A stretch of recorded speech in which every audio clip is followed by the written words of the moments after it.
Hello, listeners, and welcome to episode 255 of the Nigerian Football Weekly Podcast. My host, Olu. Okay, today is a good day. Of course, we all know what's happened over the past few days. It's been raining, Arsenal mania in London, and of course, I had to wear the kit we used as we prosecuted our final game of the Premier League season and made it 85 points. Fantastic season from Arsenal. We're officially the champions of England. I just want to say what a fantastic feeling, I must say. I'm being in the city and seeing all the Arsenal jerseys all over the country, seeing all the celebrations from all over the globe, Kenya, Nigeria, Asia. I knew Arsenal fans, we were a lot in the world, but to win and to see the love and the amount of people. Man United and Liverpool are bigger clubs, so to speak, especially Man United, but Arsenal, man, the culture club, it can't be denied, man. Wow, the relevance is incredible. And just to see the continuity, the togetherness, the love. I was watching the game with one of my best friends is an Arsenal fan as well. We had a barbecue, celebrating. It was emotional, I can't even lie. Arsenal are Premier League champions. Sorry about the sun, it's coincided with 32-degree weather in the UK, which is not normal. So when the sun goes down, I'll change from my prescription shades to normal ones. But anyway, welcome. Thank you, everybody. Thanks for all the well wishes. I'm so grateful. I know I mentioned a few weeks ago that people should calm down. They're saying we'll bottle, but lo and behold, champions of England, man. I can't even explain the feeling. I always say that football is the most important, non-important thing in the world. And just to see the way it brings people together. Have we ever seen an invention in human history hit the people like this? I'm not sure I could say that, So I just want to say I'm basking with joy and just amazing vibes. Today was a bank holiday in the UK, so we didn't have work, which was also nice, So this week is all about basking in the joy as we prepare for our first Champions League final in 20 years, our second ever Champions League final. And I have to say, Arsenal, the way we're feeling and the way the vibes are just permeating. I saw a video of Arteta saying, this time on Saturday, we're going to be champions of Europe. The vibes are just vibing, and I just love the fact that we get to play a final where, win or lose, we've had an incredible season. We've got parade planned on Sunday. Even people that are not Arsenal fans, I've got friends hit me up, what are you doing for the parade? Yesterday, after all the celebrations, we went out to a club to listen to some Amapiano music. Would you believe Calafiori was even there? I didn't get to see him, but a few of my friends did. And if you see the joy in his face and even buzzing, he spoke to one of my friends for 10 minutes. And they were saying how excited they are for the Champions League final. And you can imagine all the joy. Look at Saka, look at Eze, look at all the videos. It's just the power of football. And I just want to say, Mikel Arteta, you will forever be great. Thank you for bringing such a moment to Arsenal fans again. Arsene Wenger, thank you for building this house, at least in the modern times after Herbert Chapman in the 30s. And just a wonderful experience. Welcome to everybody. Thank you guys for all the well wishes. I'm going to go to the comments now. But today we're in for a very fantastic bumper episode. As you know, we've got a few more stand-up performers of the week. A few other Nigerian players have either clinched titles or done some form of... We've had a few more winners, whether it's league titles or cup titles. We'll talk about that in the stand-up performance of the week. And then, of course, we'll do our final Starboy of the week. This has been a 10-month grind for the season. And look, yes, 3 months of no Premier League will be sad, but we have a World Cup and then the Women's AFCON straight after. In the next 14 days, Nigeria, the Super Eagles are playing 4 matches. So we're going to be previewing the Unity Cup game that's taking place tomorrow. Thanks to this community and all the support, I've been given a press pass, so I'm going to go straight from work to the match. Even the agency that Femi Aziz and Otho Konko are signed to, Arete Limited, they've been collaborating with Nigeria Football Weekly on Instagram to post about their players. So it shows we're clearly doing something right, And hopefully, I'm sure at the right time, I'll get to interview them and really build up the channel with, getting a few more exclusives for your listening pleasure. So just want to touch on that. And we'll be previewing the Unity Cup game, even though there are a few more uncertainties just because of the squad that was selected. So we'll talk about that. And then I'm also excited to do a quick end of the season awards. Nothing too formal or serious, but I just want to make sure we give flowers to our players for the seasons they've had. We'll be going through goalkeeper of the year, defender of the year, midfielder of the year, attacker of the year, overall Nigerian player of the year, international impact of the year. I think it's very, very timely considering we had AFCON this year. Yes, it started in December, but we all know the incredible vibes that Eric Shell and the boys gave us in January. And of course, due to your support, I was able to go to Morocco to support, So just a lot of great content to come in for everybody. And of course, community calling. If you're an Arsenal fan, I'd love to hear from you, see the joy. Even if you're not an Arsenal fan, please just talk about the season and how you're feeling about it all. But yeah, thanks for everybody, and just welcome to everybody. Shout out to you, Vontae. Good to see you. Says Mr. Olu, good evening to you, and congratulations on Arsenal's historic win. Hopefully this weekend there is something to smile home about again. Amen. Please, I need clarification on something regarding the AFCON draw. And then Nigeria's group, I'm hearing rumors that only one team qualifies. Yes, you are right, Vontae B.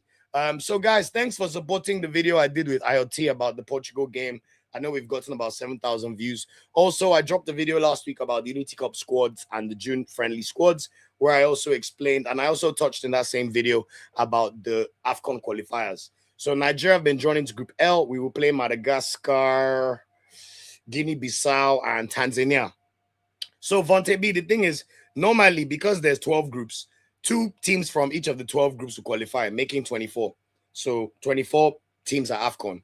But because we have 3 teams that are going to be hosting the AFCON in Uganda, Tanzania, and Kenya, they already automatically qualify as hosts. But of course, to keep them sharp, it makes sense for them to go through the qualifying cycle.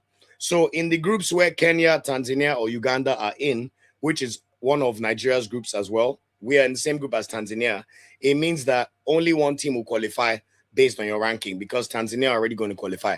So basically, Nigeria just finish first and you qualify. I'm not 100% sure what happens if Tanzania somehow finish first and you finish second. I think you still qualify as second. But the point is very simple. And to be honest, after the AFCON qualifiers we had the last time, where we managed to beat Libya 1-0 with Fisayo Dele-Bashiru scoring with 10 minutes to go, and then we had that aeroplane incident where CAF then awarded Nigeria a 3-0 walkover victory. I think we beat Benin 3-0 to open the AFCON qualifiers, but it was a bit of a shaky qualifying. I think we only won 3 games. Yes, we qualified before with the game to spare, but I think we lost to Rwanda. So this time, I just want to see us win 6 from 6. We're already very annoyed we're not going to the World Cup. Eric Shell has come in and changed our lives. He wasn't even the one that did he prosecute some of those AFCON qualifiers? He didn't even prosecute AFCON qualifiers, So this is the first time he's going to prosecute AFCON qualifiers. So I just want to see Nigeria just go through the process and just perform well, because we have no World Cup.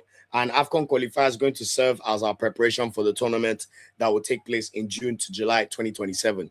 In fact, because of CAF being a little silly, the AFCON qualifiers do not actually finish until the end of March next year, which is crazy to me. So they're going to do the first 2 match days in September, then the 3rd and 4th match days in October/November, and then the final match day 5 and match day 6 will happen at the end of March, which means they will then do the draw for AFCON in April next year for a tournament that's starting in June.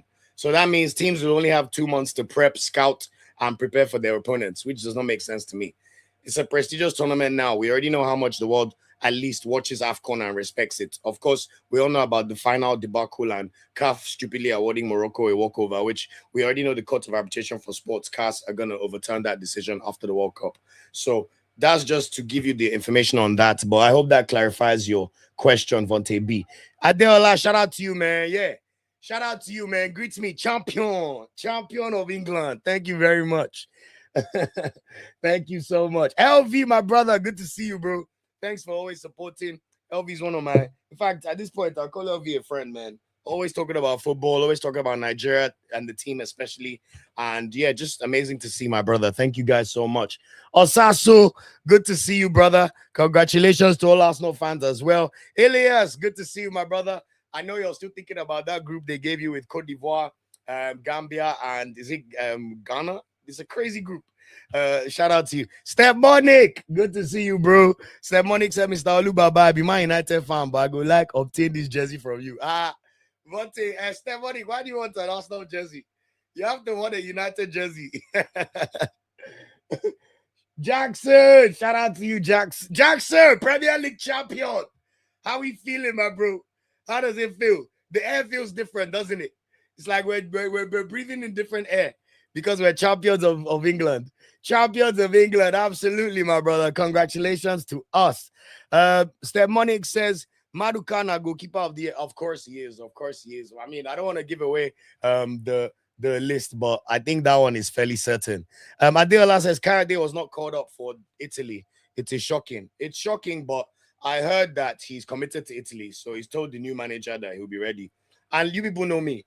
As much as I need our NFF to be more competent and do a lot more things, I also believe Nigeria were not any doormats for anybody. We should have a plan to go for players one time and do a proper proposal with proper professionals. But if you snub Nigeria one time, forget about it. Like, we know they beg anybody, please. If you feel more Italian, good for you. It's your right. You're the one stepping on the pitch and playing the games. So do whatever makes you feel better. But please, Nigeria, we're not anybody's doormat. Who I'm even more intrigued about right now is the AC Milan right back, Zachary Atakame.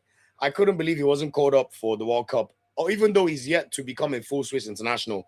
But he's played over 15 caps for the Swiss under 21 team. And he's played at least half the games for AC Milan in Serie A. Yes, AC Milan finished sixth. I know they're about to sack Max Allegri. But for a player from Switzerland, it's not like Switzerland have that much talent. You know, I thought it was quite curious that they snubbed him. And I know for a fact that he now follows Nigeria on Instagram. So I don't know if he's positioning slightly. I know there's a few things with Swiss laws around dual nationality, but look, go and look at the Congolese team and other teams. There's Swiss players that are playing for other African countries. So I'd like to see what we can do there, especially because I know Olaino is injured, but the fact Olaino has not played for Nigeria since October is a bit concerning for me. Obviously, we're going to have to put our trust in Osai Samuel, and he had a fantastic AFCON. But I'm curiously surprised at the way Eric Shell continues to snub Dele-Bashiru. I thought he had a pretty good season, and for him to not be getting called up to the national team, I don't know if something happened behind the scenes that we did not know about. Obviously, Samuel Esife, Slavia Prague is also there. A bit surprising that Nigeria only called up Igor Ugbo. You know, even when they posted congratulations to Igor Ugbo for winning the Czech championship, they didn't even congratulate Samuel Esife, Mubarak, Suleiman, or David Moses. It's just NFF and being sloppy as usual.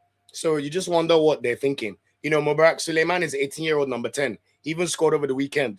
If you're trying to look at Unity Cup, especially with Eric Shell's current tactics, I see no reason not to try him. You know, so interesting things with Nigeria as usual, but it is what it is. I hope that makes sense, Vontae B.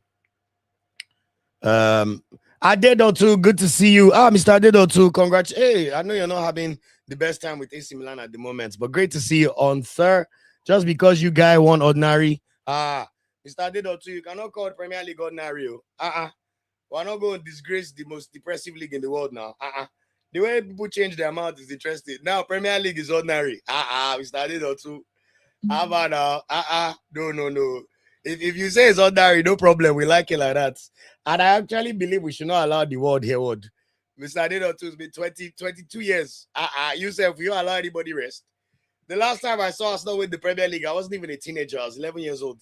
I was in boarding school in Faith Academy going through it. And now, you know, we've risen. So we have to celebrate. This is my first time as an adult seeing my team win the league title. And just seeing the outpouring of joy and the congregation of Arsenal fans. Like, this is really the London club, man. Like, honestly, like, it's fantastic to see. So amazing. Jackson, we must blow a trumpet too. For sure. If you see the kids everywhere all over the world, I love it.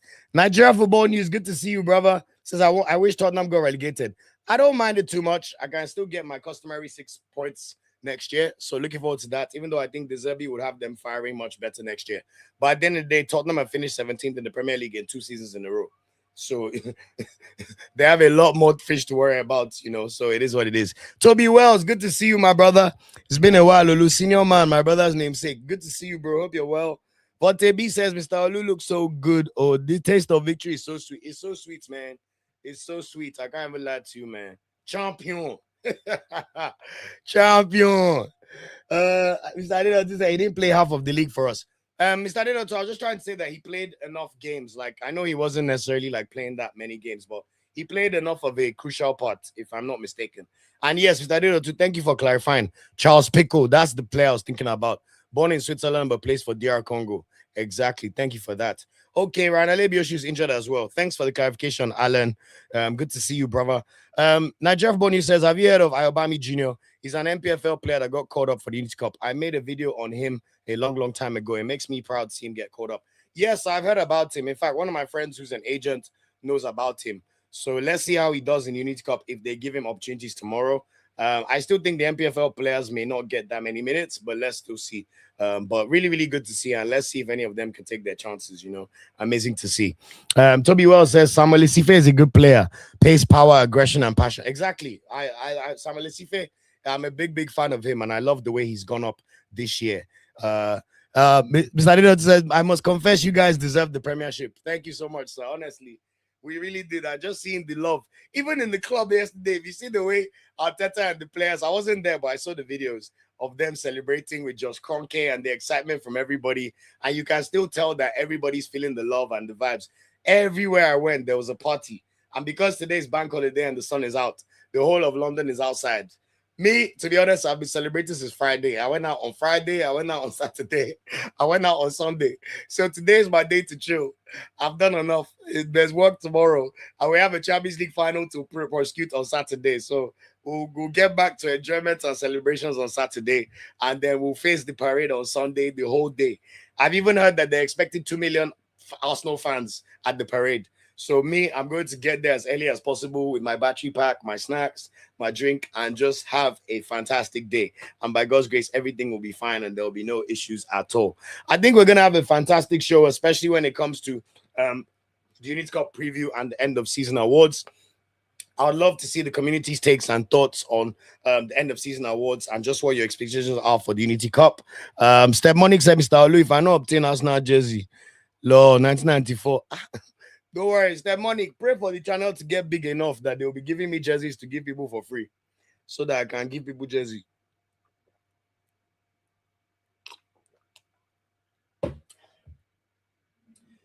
All right, let's crack on. Atekame has a bright future. That's great to know, Mr. Dido, too. Do you think there's any chance he may play for us? Or do you think it's one of those ones that we should just face our front and continue with the options we have?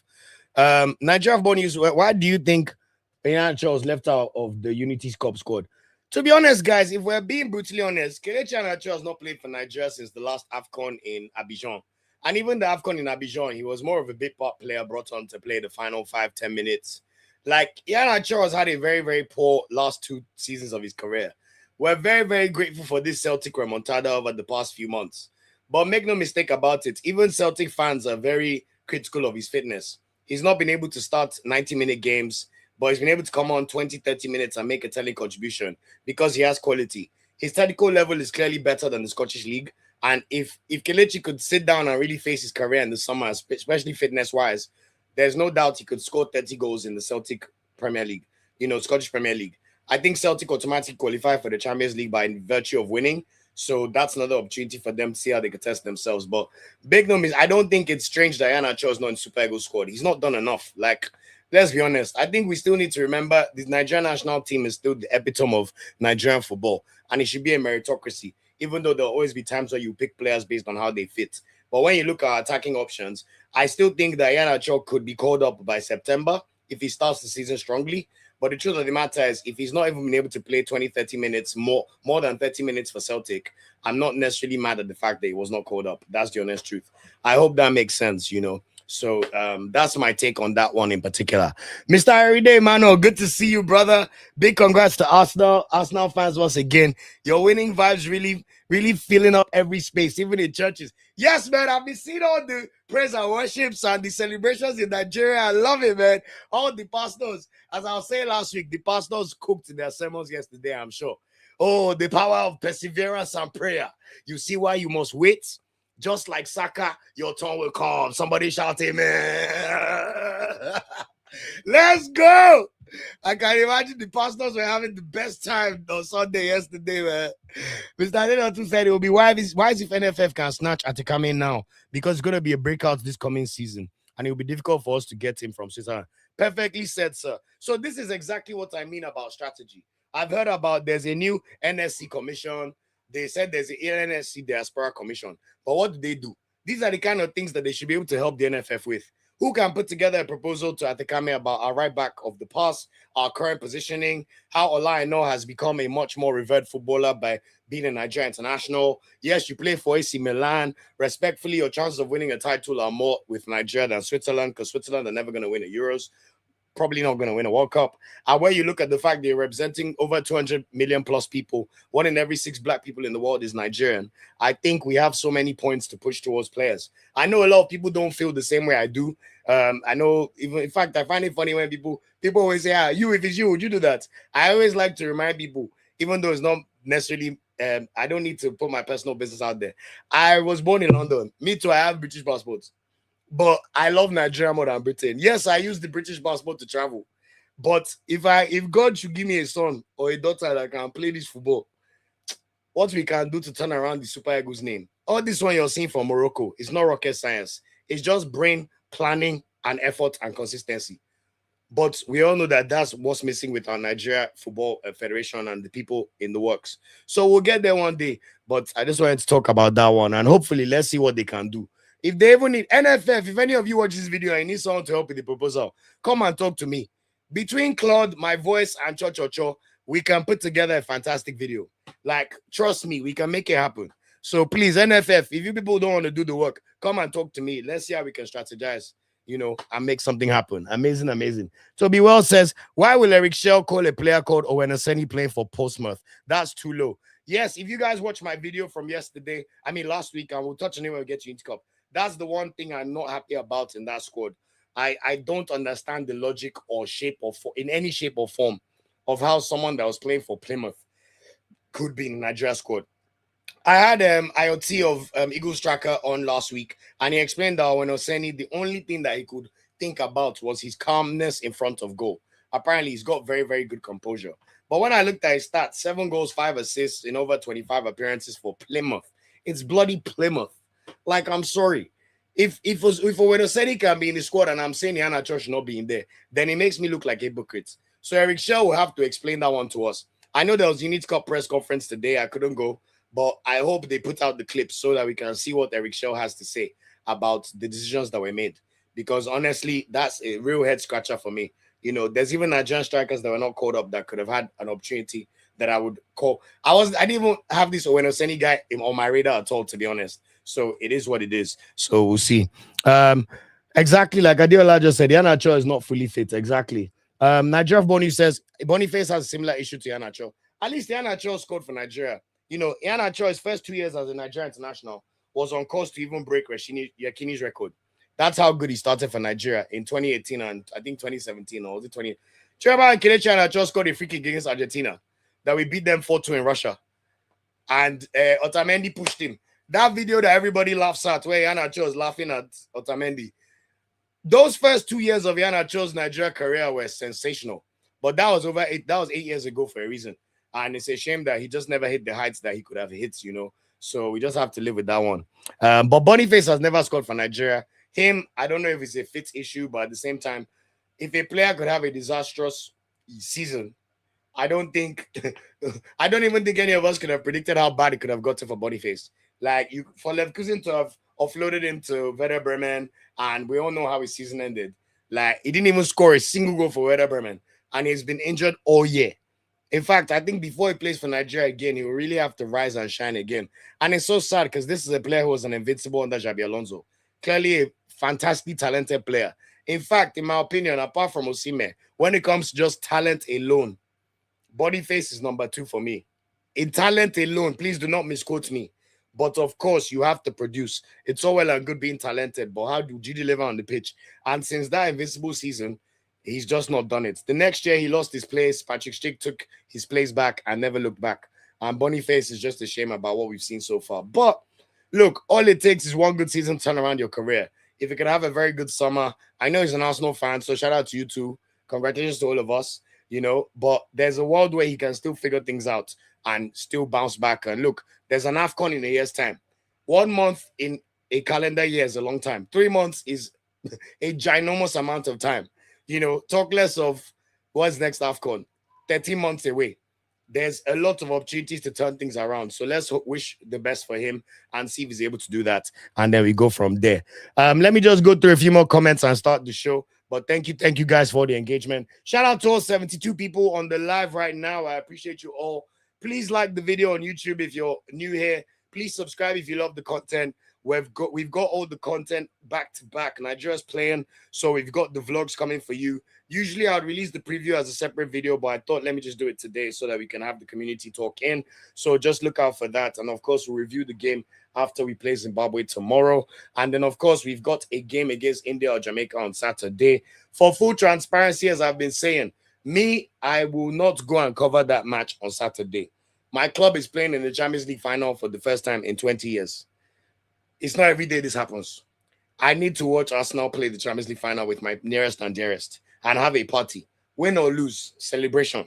The last time I had a house watch party in my house was AFCON final in Abidjan, and we did not win. So it's about time we win something where we're celebrating, you know. So, but of course, I'll watch the match from home and I'll do my best to review the game and the performance. My main hope from the Unity Cup is I want us to unlock another Benjamin Frederick like we did last year. Benjamin Frederick was called into the Super Eagles squad without deserving it, but my word, did he take his chance? He was incredible at Unity Cup, incredible in World Cup qualifiers. His first 7 caps for Nigeria went as good as your first 7 caps could go as a centre back. Imperious, fantastic, showed composure well beyond his age, even with his height limitations. Fantastic in the air, fantastic in the ground duels, very composed on the ball, just very, very good decision maker. And it's a shame that he's been injured for such a long time and his season petered out after going on loan to Denda. I'm hoping Brentford give him a chance next season, or at the very least arrange a loan with the top club in a top 5 league, because this is a player that is clearly already destined for bigger things. And we just hope that his recovery will go smoothly and we could see that happen. In particular, I'm really intrigued to watch Femi Aziz. Very, very talented player. We know he could use both feet. Very, very good winger. Can, you know, put the curlers in. Fantastic composure and technique, and can also dribble and cross. The only thing with someone like Femi Aziz is, can he adapt to Nigeria football? When you have to go to Uyo in September and you fly for 6 hours to Nigeria for the first time, and they tell you that from Lagos you have to take a flight to Uyo, and maybe you're not. To be fair, he plays for Millwall, so it's not as if he was playing for a Premier League club with all the best standards. But the Championship is still much better standard-wise than a lot of leagues. So are you going to be okay sharing a room? All those little things that you're not used to. You're in England, you have your phone, you don't have to worry about data roaming charges. I know it sounds silly, but by the time they carry you to one war place to train in Uyo now, and you're thinking to yourself, am I as comfortable? You know, how would you adapt? Of course, very, very talented player. And I must say, looking at the training pictures from earlier today, looked pretty good. It's just so sad because Nike give us some fantastic drip, man. Did you see our training kits? Bloody hell, man. Nike were ready for the World Cup at Arsenal. But of course, Arsenal decided to mess up. So it is what it is. So let's see how it goes. Sammy Beckman, it's good to see you, brother. It says good day, Olu. As usual, watching from Athens, Greece. Shout out to you in Greece. I always enjoy your presentation. Keep up the good work. Thank you so much for the kind words. I really appreciate it. Please, me, I'm like Drake. I need compliments. I appreciate them. It's good to know. So thank you so much. And that really means a lot. Thank you so much. Mr. Dino, too, just talking about Atekame says, I don't know if he has a cordial relationship with his Nigerian parents, which would have been an advantage for Nigeria to get him. But if he doesn't, it's going to be a difficult problem, though. So let's see. I know exactly what you mean, sir. So let's see on that one and see what the case ends up being. If we have exactly, Mr. Dido, too, this is what I always preach on the channel all the time. If we have a viable football infrastructure like Morocco, we don't need to convince anybody to come play for Nigeria. Nigeria is kind of like Arsenal in terms of culture. There's something about us that people just like. Even in this England, because of our music and everything, people are always trying to associate themselves with Nigeria. We're cool. I know it sounds crazy. Maybe some people hearing this from Nigeria like, what the hell are you on about, Olu? I know a lot of Nigerians can't wait to go to Europe or try and act British or whatever it is. But I'm telling you, Nigeria, we have a cool factor. People love to be Nigerian. You know, obviously, if they have a logical place they'll rather play for because of the opportunities or the facilities, they'll do it. But if we equal the playing field, I'm telling you, a lot of players will not need convincing to put on the green, white, green of Nigeria. And that is why I lament so much, because it's very, very annoying that it's not happening. But by God's grace, or inshallah, if you're Muslim, we don't discriminate on this channel. One day we will get there. We will get there one day. Amen, amen, amen. Future Emeka says, Kyle, they didn't get caught up for Italy. You think we can get him? I just spoke about that like 10 minutes ago. I think we should forget about Kayode. I don't think he has any interest playing for Nigeria. But if he does, we'll see what happens. Now, Draft Born you says Oseni is young. We have to remember Eric Shell is focusing on long-term success of Nigeria. I understand that. We can say that, but bro, based on objectivity, come on. Plymouth, League One. Why not Zimbabwe? Come on. Let's respect our national team as well. If he plays well, I will not complain. But does he deserve to be in the squad? Hell no. Let's not kid with ourselves, man. But we'll see. Exactly. Same Mr. Dido too. I agree with Mr. Dido too. You have to treat the Super Eagles as the pinnacle of football. It's why it's a meritocracy. Even all these MPFL players that they're bringing in, I hope it's just eye service. The truth of the matter is the league is not good enough right now. You cannot be the 12th best league in Africa and be telling us that a national team that is the third best in Africa should be picking from the 12th best league in the continent. It does not add up. You will not be clamoring for a player from the 12th best league in Europe to be playing for England or France or even Switzerland. It's not going to happen. You know, when you think about UEFA coefficients for countries, the 12th best league is literally, I just want to make sure I get my rankings right. The Polish league. The Polish league, guys. What are we talking about here? Like, it's like saying someone from the Polish league should be called up over players playing in the top 5 leagues or the Portuguese league or the Dutch league or the Belgian league or the Turkish league. Even the Turkish league is the 9th best league in Europe. And look at how we want Osimhen to be playing in a better league. So why should we want worse for our national team? I just don't understand it. That is not to say there wouldn't be 1 or 2 gems. But when I saw the number of players that were called up, I won't lie, I was like, this one is probably just eye service so that they will not disturb him in the future. So we'll see what happens. Mr. Emmanuel Arinde, I'm not sure about Frederick yet, but I know we'll see him again next season. So let's just hope for the best. And because myself, I won't lie, I need Frederick back in football. Like, that guy used to make me so happy. So we need him as soon as possible. Stepmonic said Iheanacho scored penalty. No, he's also scored some incredible goals. In fact, I'm going to talk about his incredible goal today again. He was absolutely sensational. Exactly like Mr. Dido said, Frederick took his chance, even though he did not deserve his invitation. Exactly. So if any of these players come in and take their chances, I will have no qualms. Let's see how it goes. Let's see how it goes. It is what it is, you know. So we'll see how that goes. Sam, Big Sam, good to see you, man. Shout out to everybody. Daniel Abano, he said, Una managed to win EPL after 22 years. Don't worry, we really managed it. You too, let your club try and manage it. You know now, as our next year, Man United are going to be in a 14-year league title drought. Chelsea will be on a 10-year league title drought by next year. Tottenham, those ones are not relevant. Aston Villa, they're not relevant for the league title.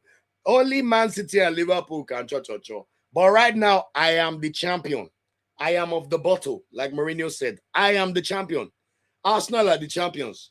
And we're just getting started. You've seen phase 2, the trophy lift. Phase 3 is the Champions League final. Then phase 4 is going to be the parade. And we're just getting started with you guys, man. I cannot wait. God, this May has been fantastic. Long may it continue in Jesus' name. Now, Draft Ball News says, bro, look at Salim Fago. It was a nobody. We just have to put our trust in Eric Shell. He wasn't a nobody, though. That's inaccurate. Salim Fago played the under-20 squad, and he was doing okay in the Croatian league for the club he was at.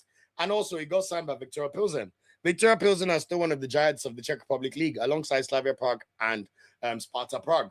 You know, before Slavia Prague went on this recent domination spree of winning 2-3 titles, Viktoria Pilsen have won a title or 2 here or there. In fact, this season, Viktoria Pilsen made it up until the round of 16 of the Europa League. Raphaël Onyedika started the season at Viktoria Pilsen, and he was playing very, very, very, very well. You know, in fact, I think Raphaël Onyedika has gotten the call up because of what he did for Viktoria Pilsen at the start of this season, rather than what he has done at Pizza, because we know that Pizza transfer at the moment has been a shit show so far. So I don't think trying to compare Salim Fago to Owen Oseni from Plymouth, like, come on, guys. Do you know the kind of players that play international football from League One in England? People that play for like Trinidad and Tobago, Bermuda, Belize. Do you understand what I'm saying? These kind of countries, like, what are we doing here now? We have to respect our national team now. Come on. Thank you very much. Hey, Timothy Shalama, I haven't seen you in a minute. This is actually prescription, but I'll change them now that the sun is going down. But shout out to everybody. Jackson says, the MPFL doesn't have structure. If a team can win the league 1 year and get relegated the next season, exactly. Like, let me not spend too long on it. Mr. Emmanuel Arinde said, Olu, update us on Mourinho to Madrid. I'm not sure. I mean, I know Nigerians love Madrid, but as far as I know, he's going to sign for them. He's going to sign a 2-year contract. I don't think it's been confirmed yet, but everybody pretty much knows that's the direction of travel. But that's all I know so far. I hope that's helpful. And Adela says, we haven't heard you. We have heard you, Mr. Champion. See why I don't want you guys to win. Adela, I just started. Champion. You're lucky I haven't even got to go and get a replica Premier League trophy to put on the wall somewhere. Champion. Let's go. All right, guys, let's get cracking with the show. So, as I said, for every newcomers, thank you to all 70 people on the live. Please, just because I am Premier League champion, please like the video. Please, please. As a Premier League champion, that's all I ask. For Zubimendi this time, please like the video. Please, please, please. God bless you. For my champions, God bless you. If you're new here, please subscribe. Please share the video. We're going to have a fantastic show. I've come with my vocal cords to talk very well today. So, even though I lost my voice yesterday, as you can imagine. So, quickly, as I said, just to recap for anyone who's just joined, we'll go to the standout performance of the week. Then we'll do the Starboy of the week quickly. Then quickly rush to the weekend player reviews. And I want us to focus most of the time on today's podcast on the Unity Cup, which is taking place in less than 24 hours. As at this time tomorrow, it would be the second half already. So we're looking forward to that. Look, whether we're upset about the World Cup not happening for Nigeria, it's still always a pleasure to watch our national team play. And everybody on this live, you guys are deep, passionate football fans. We are not the usual Nigerians that watch casually and only watch the Nigerian national team when there's a tournament. Then all of a sudden, in 2 years' time, you hear them tell you that, how did this player not go? It's so funny because this thing affects all countries.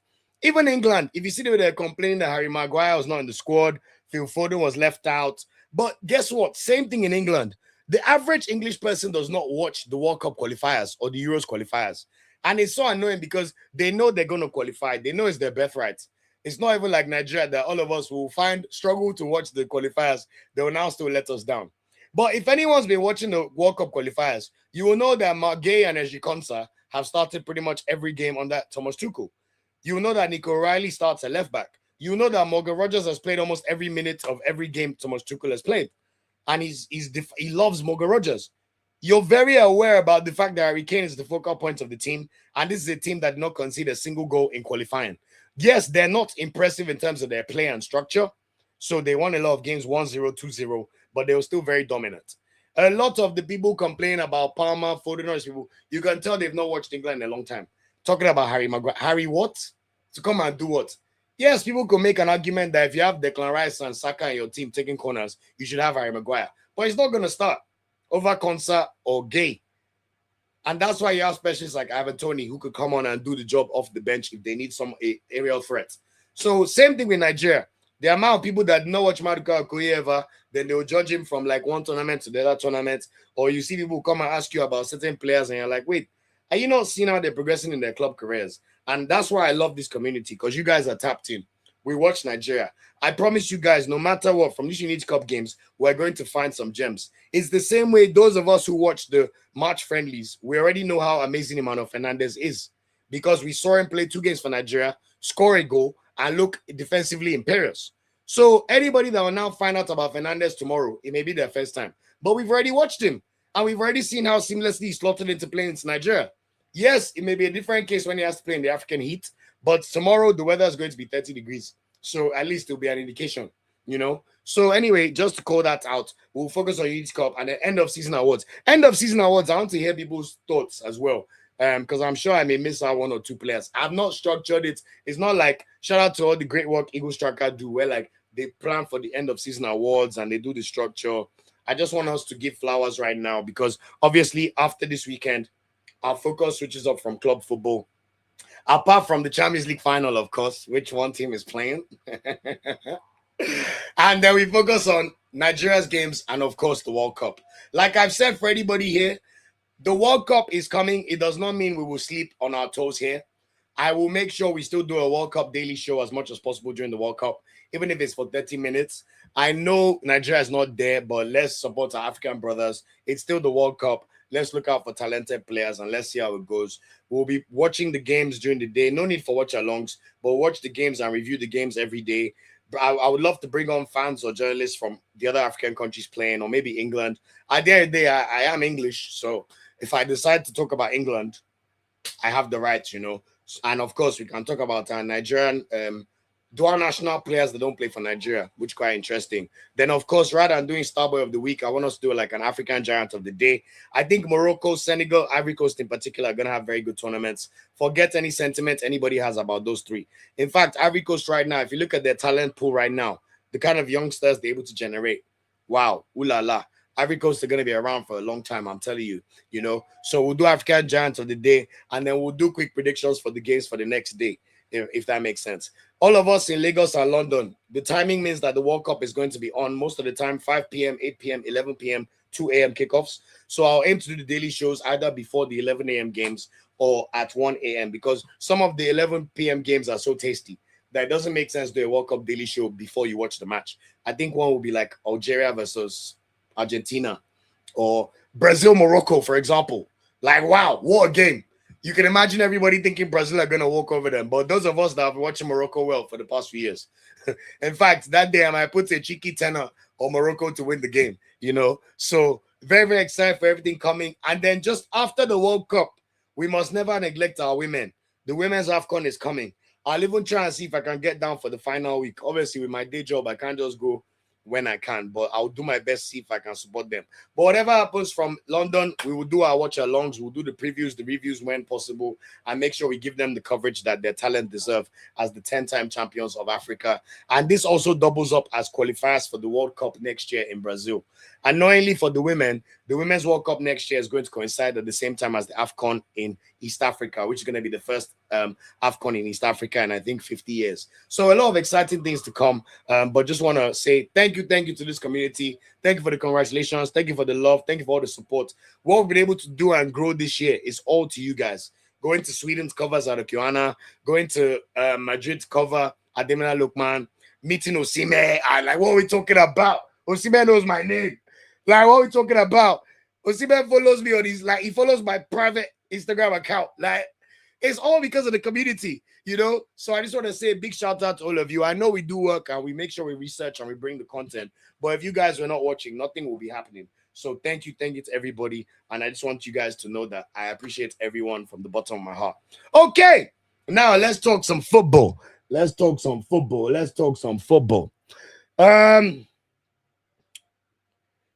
Standout performers of this week. So, as I said, club football ending this week.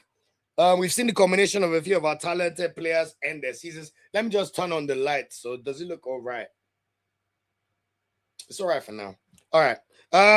Standout performers for this week. I have to start with a few people that won either medals or won promotion. So, as we've just spoken about him, Kelechi Iheanacho is a two-time champion, a double winner for Celtic in the Scottish Premiership as they won the Scottish Cup in the FA Cup final on Saturday. He scored the third goal for Celtic in a 3-1 win over second division Dunfermline. So there was only going to be one winner in that game. But most importantly, Kelechi Iheanacho's finish was so disgustingly sexy, I have to say. Like, Kelechi's technical quality is unbelievable. Took the ball and he caught the defender. And then he even had time to chop the goalkeeper and then slap the ball into the net. Like, I urge anybody to go and watch this goal. And then obviously watching his interview after where he's talking about he would love to stay at Celtic. It looks like the fans also adore him. Obviously, going on Twitter comments, you can see references to his fitness, but they love him. And they want him to stay as long as he can get fit. So let's see what happens to Kelechi. But it's not every day you win a double in a league. Even if it's a Scottish Premiership, you still have to get your flowers for that achievement. And actually, I take that back. I was wrong when I said that Celtic qualified directly to the Champions League. That is not true. The Scottish League is the 18th best league in Europe. There's no way Celtic gets a direct pass into the Champions League. Hell no. You know. But congratulations, Kelechi, for that achievement. And you have to admit that Glasgow Celtics are one of the biggest clubs in the world still. So let's see what he can do and if he can really prepare in the summer for the next stage of his career. Also, I want to give flowers to Shemi Ajayi. You guys know me on this channel. One of my biggest pet peeves is Nigerian players playing in the Championship or lower leagues. I am pleased to announce on Saturday, I watched the playoff final between Hull and Middlesbrough. And in the final minutes of the game, Ollie McBurney tapped in a rebound after the goalkeeper slapped the ball straight to him to give Hull City a 1-0 lead win in the playoff final as they make their return back to the Premier League after well over 10 years. Remember the last time I think there was a period they were in the Prem with Phil Brown as their coach. Do you remember Giovanni? Do you remember that famous team talk? Jimmy Bullard? That was when Hull City were in the Prem, you know. So very excited to see Shemi Ajayi back in the Prem. Love the recreation of the Kobe Bryant picture. And most importantly, Shemi Ajayi is now a Premier League player. So I cannot say that I don't like that he's in the Super Eagles squad again. He's a Premier League footballer. Frank Onyeka too is a Premier League footballer. It is the best league in the world for a reason. Ajayi had a very good AFCON. He's had a fantastic AFCON in the last 2 AFCONs. Yes, he froze a little bit in the semi-final against Morocco, and that's why I still think a Frederick or a Fernandez or a Nwaiwu could end up usurping, especially because he's 33 years old already. But the good news is he has 1 more year left on his contract with Hull, so he should be going into the Premier League next year. Of course, you never know how these things shake out because when teams get promoted, they really overhaul their squad. But if there's one player that should remain in the starting lineup, in my opinion, it should be the Nigerian international who's played in a lot of high-pressure games and clearly has the aerial threats to challenge. The first year I ever started the podcast in the year 2021, Ajayi was playing for West Brom in the Premier League. And I remember at least 2 or 3 occasions he scored fantastic headers. So that aerial threat will never go away. Same way he scored against Tanzania in AFCON, and we'll see Ajayi probably continue in the Super Eagles for now. You know, I think because of his age, I'm not sure. He definitely will not be able to go into the next World Cup cycle because he'll be 37 years old. But there's a world where Ajayi can still have yet another final AFCON and potentially win an AFCON next summer. He already has over 50 caps for Nigeria. So congratulations, Semilogo Ajayi, you know, ex-Arsenal Youth International. So Haylender as well. You know, so congratulations, and we're very, very excited that he's back in the Premier League. He also played 90 minutes, by the way, and was very, very composed in the game. So really, really, really, really good to see. Also, I will save the best for last, but let me go to the others. Fisayo Dele-Bashiru, you guys know me on this channel. I'm not sure there's a Nigerian who loves Fisayo Dele-Bashiru more than me. I won't lie. Like, Fisayo Dele-Bashiru is just a footballer of the highest caliber. If you see the goal he scored over the weekend for Lazio in their 2-1 win over Pizza, that is the FDB I know. He took the ball on the turn and spun over the defender and then placed a fantastic Thierry Henry-esque finish straight into the bottom corner. It was a delicious goal. Honestly, I urge you to go and watch it. It was Pedro's last game for Lazio. It's kind of mad that Pedro is still playing football, you know. Pedro that was scoring goals in the Champions League final in 2011. Pedro that was winning the World Cup in 2010. He's still playing for Lazio in 2026. Even last year, he's the sole reason why Inter did not win the Scudetto. So I know it was his final game for Lazio. I'm not sure what his next move is, but I'm really glad that the way Dele-Bashiru has ended the season, especially over the past 3 months. He has become more of a starter in the Lazio side, playing in one of the 2 central midfield positions. The box 8 or 10 positions apart from the 6. So exactly like he played with Raphaël Onyedika in AFCON, especially against Uganda. And like I've already told people already, some of you will try and judge Fisayo Dele-Bashiru based on one bad performance for Nigeria. But I watched with my Kuroko eyes, this guy scored the winner against Libya for us. Even in this World Cup qualifiers that we butchered because of the incompetence of the NFF, Fisayo Dele-Bashiru was who saved us against South Africa from being disgraced at home. He scored the equalizer. He knows what to do with that number 10 jersey. And he's a very, very nice man. When we went to AFCON, he was very respectful, said a lot of nice things about the channel. And this is when we had just crossed over 10,000 subscribers. So FDB, I am so pleased for you and happy at the weekend you had and a final way to end the season after losing the Coppa Italia final to Inter Milan the week before. So well done to you, Fisayo Dele-Bashiru, and congratulations on the Lazio win. Also, I want to highlight Mubarak Suleiman. This is the kind of player that should have been called up for the Unity Cup. I think maybe because Slavia Prague just played a match, maybe that's why Unity Cup came a bit too early. But Mubarak Suleiman is 18-year-old number 10 that plays for Slavia Prague. Yes, he does not play as many minutes as Samuel Esife, Igor Ogbo, or David Moses, but he is clearly a very, very talented number 10. And over the weekend, he scored yet again for Slavia Prague. I don't think he scored that many goals or played that often, but it was a very, very good tap-in, controlled finish, making the right run into the box, receiving the cross through the lines, and then just slotting it in. And I thought it was very, very timely to see that, especially because they beat Victoria Pilsen, who are one of the giants of Czech football as well. So Mubarak Suleiman is one of the players that gives me hope about our number 10 situation for the future, but he's one to monitor, and let's see how he continues to progress going forward. So that would be amazing to see, you know. So amazing to see from Mubarak Suleiman. And then also in terms of people winning titles or trophies, I want to say a big congratulations to Raphaël Onyedika. You guys know on this channel we're big Raphaël Onyedika supporters. We watch him all the time. We see his exploits. Raphaël Onyedika has won the Belgian league title for the 2nd time in his career after Genk thrashed. They already won it by thrashing Union Saint-Gilloise 5-0 a week ago. But then midweek they drew 0-0. 2-2 with KV Mechelen on Thursday.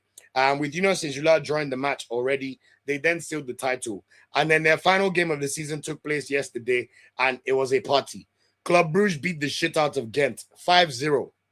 Onyedika did not play the match, and I've noticed that over the past few weeks, he's played less and less, which to me tells me that Club Brugge are preparing to sell him. He has given them 4 years of his career, played in the Champions League in 2 seasons, been exceptional in the Champions League. He was man of the match in a few games in the Champions League this year, and held his ground against Atletico Madrid. In fact, I think a big reason why Atletico Madrid went past them was because Onyedika was not able to play the second leg. And I think he has achieved everything you would expect a player of his ilk to achieve in the Belgian division. Yes, they've qualified for the Champions League because the Belgian league, unlike the Scottish league, is the 8th best league in Europe, just under the Dutch league and just above and a significant gap to the Turkish league based on the coefficients, by the way. But I think Onyedika should be very, very proud of the career he's had at Club Brugge, and now he's a league champion yet again. So congratulations to you, Raphaël Onyedika, and we will see you as you turn up for the... Wait, is Onyedika in the Unity Cup squad? No, he's in the games against Portugal and Poland. So looking forward to seeing Onyedika play for the team. Remember, his performance against Uganda is one of the few 10/10 midfield performances I've ever seen in a Nigerian national team shirt. But of course, because he did not play as well against Morocco, I think some people have just harshly judged him and his career, which I think is not fair, you know. But congratulations to you, Raphaël Onyedika, for yet another title. But the one man that has to be praised the most this week, what a career he's had, what a season he's had this year. We have to say that when you look at Nigerian performers, I'm not sure we can objectively say there's a Nigerian player that had a better club season in football this year than the one and only Paul Onuachu. Maybe it's controversial to a few people because it's still the Turkish league, but my word, Paul Onuachu has had a sensational year for Trabzonspor. Like, clutch franchise player, top goal scorer in the same league that Osimhen is in with 22 goals. He shared it with Shomarov. And then on Friday, in the Turkish Cup final, with the captain's armband on his arm, Paul Onuachu scored a brace to give Trabzonspor the Turkish Cup title, which is their first title since they won the league title with Anthony Nwakaeme starring about 5 years ago.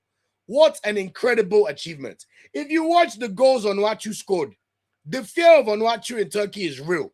His first goal, he received a fantastic cross. On the volley, smashed it in with his right foot. The shot was so powerful that it flew past the goalkeeper before it could blink in the 17th minute of the game to make it 1-0. Konyaspor then equalized to make it 1-1 just before halftime. But in the final 15 minutes of the game, when I said the fear of Onuachu is real, Trabzonspor had a corner. The corner had been taken. I was clearly coming for Onuachu's head.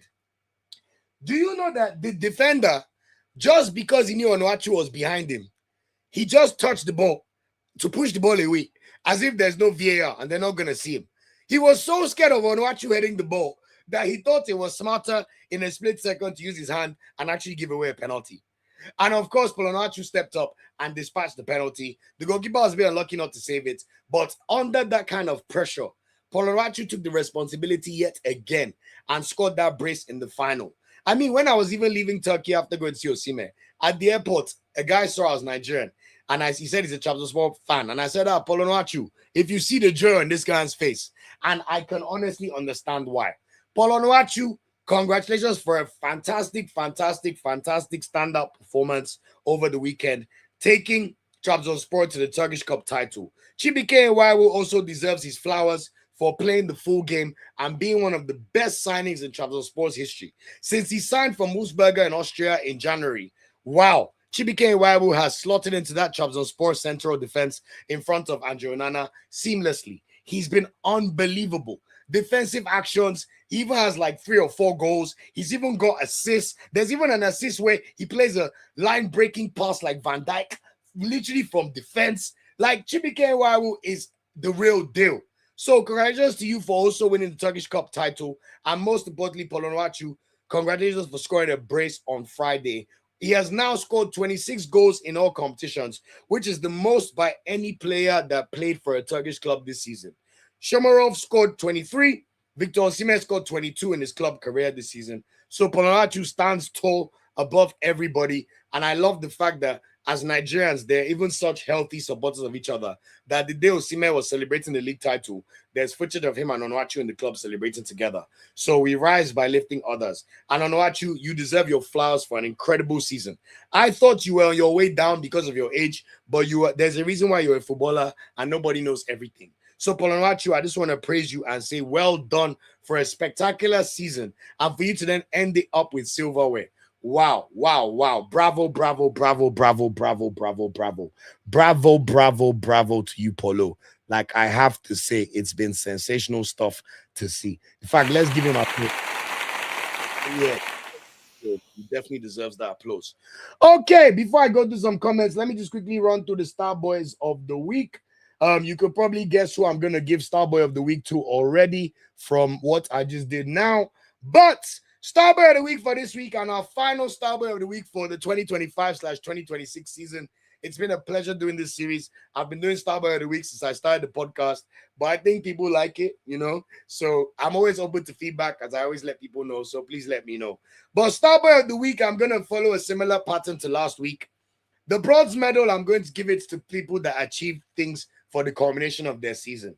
So congratulations to you, Ajayi, for becoming a Premier League player again and for starting and playing excellently well in the Championship playoff final on Saturday as Hull City got promoted to the Premier League after beating Middlesbrough by 1-0. Also, Chibuike Nwaiwu for winning the Turkish Cup with Trabzonspor. I just spoke about how amazing he is and how amazing his transfer has been since January. He deserves his flowers, and I think he's one of the people that makes me calm about Nigeria's future when it comes to centre backs. We have Basi, we have Frederick, we have Emmanuel Fernandez, we have Chibuike Nwaiwu, we have Igbo, and we have Ajayi. That's 6 good centre backs, and a lot of them have the potential to be even the best.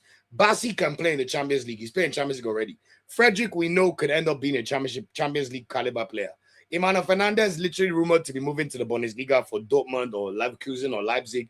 Please go to Dortmund or Leipzig because they're in the Champions League. Chibuike Nwaiwu is clearly destined for bigger things. I don't know if he'll go this summer, but I think he'll probably give Trabzonspor one more year. There's no real rush, you know. Igbo also looks like a player that could do bigger things outside of Slavia Prague. But whatever happens, he's going to be in the Champions League next year again for Slavia Prague. So look at that collection of centre-backs. And there's more people I'm not even thinking about right now. But just to give you an idea. So Chibuike Nwaiwu, you also will share the bronze medal. And also Raphaël Onyedika for the culmination of your 4-year career at Club Brugge, winning your second league title, being a stand-up performer in the Champions League, cultured player. Even last year, I remember watching Atalanta play in the Champions League, and Ali McCoist on British TV was glazing Raphaël Onyedika. Line-breaking passes. He's very good doing the number 6 duties, but he can pass a ball very well. He knows how to progress the ball forward. And he's got a great shot on him as well. And he can also assist. He's just a complete player, in my opinion. Once he's profiled correctly by the Nigerian national team coach, I think we will see the best from Raphaël Onyedika. So congratulations to you for a bronze medal. Silver medal this week goes to the boys that scored goals and won things. So Mubarak Suleiman, we're watching Mubarak Suleiman. Well done for scoring for Slavia Prague. Yes, the game was meaningless because you've already won the league title. And congratulations for winning the league title as well. If the Nigeria Super Eagles accounts will not praise you and your teammates, I will praise you well. So Samuel Isife, Mubarak Suleiman, David Moses, and Igbo will all praise you together for winning the Czech Republic League title. And Mubarak Suleiman in particular, you shared the silver medal this week for scoring over the weekend. Iheanacho, of course, gets his flowers in the silver medal category as well for scoring a goal in the Scottish FA Cup final in a fantastic goal I already mentioned where he almost sat down the goalkeeper. It was a technically brilliant goal. Honestly, I just go and watch it. And that means he's now won the double in his 6 months at Celtic Park. So amazing, amazing achievement for the senior man. And also, one of my favorite players, FDB, Fisayo Dele-Bashiru, for scoring a fantastic goal to end the season as Lazio beat Pizza by 2-1. I think the finish shows everything about what I mean about Fisayo Dele-Bashiru's career and potential. Took the ball on the spin and slotted in a fantastic finish straight to the bottom corner.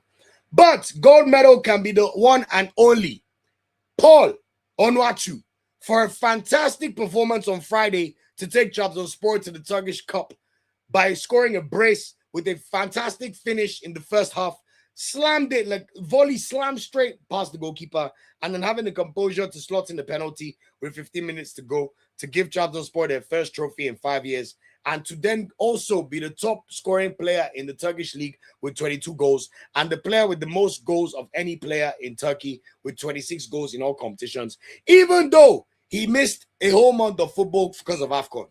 Onuachu, you have had an incredible season. And this is why I love telling players, go where you're adored.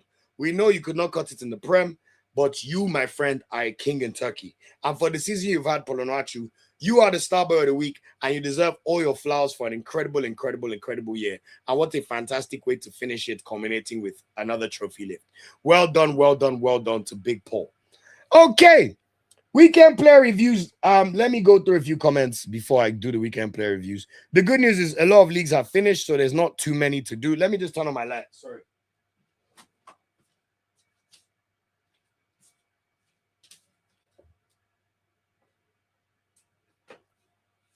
These are all the tricks of the trade people don't see in the background. All right, no need for shades again. Their prescription, by the way. All right, let me see the people. Yeah, that's bright. Okay. Comments. Adeneye Adetayo says, why you call Uyo Wowo? That is disrespectful to the people from that town. Uyo is a nice town. The stadium is not among the best in Africa, but that's the best available for us. Mr. Adetayo Adeneye, if you don't understand comprehension, me saying Uyo, I meant the stadium clearly. How can I call an entire place Wowo? I have nothing but respect for people from Akwa Ibom. I don't know that many, but love to all of them. Shout out to Uyo and everything about Uyo. I'm sure there's a lot of beautiful things. This is clear what I meant. I was clearly talking about the stadium and the fact that we don't have a good enough stadium in Nigeria. And the fact that we have to go to Uyo to play Super Eagles games is ridiculous in my opinion. There's no other so-called giant in football in Africa or the world that does not have a stadium in their most popular city or their capital to prosecute matches. Please do not turn my words. Come on. We all went to school now, English. Sorry if that's harsh, but you are the one telling me I'm saying disrespectful things when I'm not. So I have to use my mouth to disrespect you small so that you will not say that rubbish again. What kind of nonsense is that? I think everybody else understood what I meant. Please, I don't insult Nigerian people or places. Mr. Standout said, only another players have taken a hiatus from Super Eagles due to injuries. Should have been invited for the Unity Cup. That makes sense as well. And yes, Mr. Fernandez scored a very good technical goal as well. I'm glad that we all recognize how amazing he was in that game. Adela says, we have serious issues. Eric Shell is building a formidable team, but NFF have refused to renew his contract. We need to voice out now. We can't lose Eric Shell. I am agreeing with you, but the good news is I watched a video Mr. Gusau did where, honestly, some of the excuses he made, especially for the women's team, are pathetic, in my opinion. But the one thing that is clear is that he's very aware of how important Eric Shell is for Nigeria. And you could see that he's very clear about backing the coach. So, in typical Nigeria fashion, if you guys watch a video I did where Mr. Gusau did an interview in December last year, I spoke about the fact that he's all right, but he just doesn't think out of the box. Mr. Gusau, all he knows is I have to wait for government allowance, and government allowance always takes long to arrive. I did not see him talk about anything innovative or anything that shows forward thinking by a president of a football association that should be one of the forefront thinkers on the continent. So you cannot do more than who you are, is basically what I'm saying. I'm not trying to be insulting, but I just have never seen any evidence of Mr. Gusau thinking out of the box regarding our football. And yet again, he was present in that interview he did, because the excuses he was giving for not arranging friendlies for the women's team were pathetic. I'm sorry. I think Nigerians, we accept too much nonsense from people in power. Nigeria, when you accept too much nonsense, people begin to think that's normal. I don't know if being around better excellence means that you understand better standards. So maybe that's why we demand more. I don't know. Because if you come and see the pitch that, if I show you the secondary school pitch down the road here in Lewisham, you guys will not believe the kind of pitches that secondary schools in England have compared to what a whole national team in Nigeria has to play with. So Mr. Gusau, at least I know he respects Eric Shell. But apart from that, any forward-thinking NFF, they would have signed him up for a 4-year contract by now to 2030, put the KPIs down, and shown all the progressive ways that are going to make sure they pay his salary on time, and they give him all the support he needs to prosecute matches for Nigeria. Because make no mistake about it, we need to win the next AFCON. We've come second and third in the last 2 AFCONs, and we're not going to the World Cup. It's going to batter our world rankings. So the least we deserve is to win AFCON next year. So I totally agree with you. They need to get him a contract as soon as possible. but I'm sure they'll figure it out eventually. Let's see. Sammy says Eric Shell was so plain in his words today at the press conference about the call-ups of the players. He stated that the invitation is not a gift, but a call to prove themselves on the given chance. Thank you so much for that comment, Sammy. I need to go and watch it myself to hear what he says because I really want to know. So let's see how that goes. Also, Irene Emmanuel says, truth be told, the Unit Cup has always given us new and good talent to discover. I don't think we can say always. Before last year, the only time they had a Unit Cup was once in 2004. And we played Ireland, I think Jamaica. So this last year is the first time they really revived the Unity Cup. This year, I think Unity Cup is really going to struggle. Everybody's focusing on Arsenal, focusing on Champions League final. And you can tell that Nigerians have apathy for missing out on the World Cup. I think we'll see a lot of Indians and Jamaicans because they're not used to being in the World Cup. So it's not going to bother them. Even when Nigeria played Jamaica last year in the final, there were more Jamaicans than Nigerians. That's the truth. But because it was the same day as the Champions League final. So what can you expect? We, out of these 4 teams playing, we're the only country that is a real footballing nation. Maybe Zimbabwe a little bit, but they're also decent at cricket. Kirsty Coventry, their white people are good at swimming. But Nigeria is really the only footballing nation. Jamaica is running and cricket. That's number 1 and 2. India, cricket, number 1. So it is what it is. But I like the take at us being able to identify 1 or 2 players that could end up playing for us long term. And that's what I love to see. And we're going to get to that very, very soon. I'm going to speed through the weekend player reviews and then we'll sit down on Unity Cup. And I want to hear everybody's thoughts and give my preview as well. I love this comment from Sammy. This explains exactly my thinking. MPFL players' call-ups are like fulfilling all righteousness. Thank you so much for that comment, Sammy. You're right. It's just to say, let them not say I don't call anybody. But anyway, if 1 or 2 of them can shine, we'll take it. But the way I see a national team, there's no right. It's not a right for you to put players from your local league into your national team. Your national team is the epitome of your best players. Nigeria is blessed with a large population, which means we have a lot of players in Europe. Even just the ones that are born and raised in Nigeria, we have a lot of talented players in Europe. Then you now add our diaspora. And is it our fault God blessed Nigerians to procreate all over the world? Do you think the average Nigerian does not want to live in Nigeria? If Nigeria was like England or America, do you think we'll be here? Who does not want to be around their own country people all the time? So we have so much talent, and it's on us to harness it the right way and learn from the Moroccans. So we'll see what ends up happening. But good luck to the MPFL boys. I hope 1 or 2 of them can stand out. And I'm sure there'll still be gems in the league, even though it's the 12th best league. But the truth of the matter is, none of them objectively deserve call-ups to the national team. Nobody can convince me that it's not true, you know. And also, Emmanuel Arinde says, all I could remember while watching Shemi Ajayi in the final was Olu saying, I don't like talking about Nigerian players in the championship. Really happy for him. Olu will talk about him.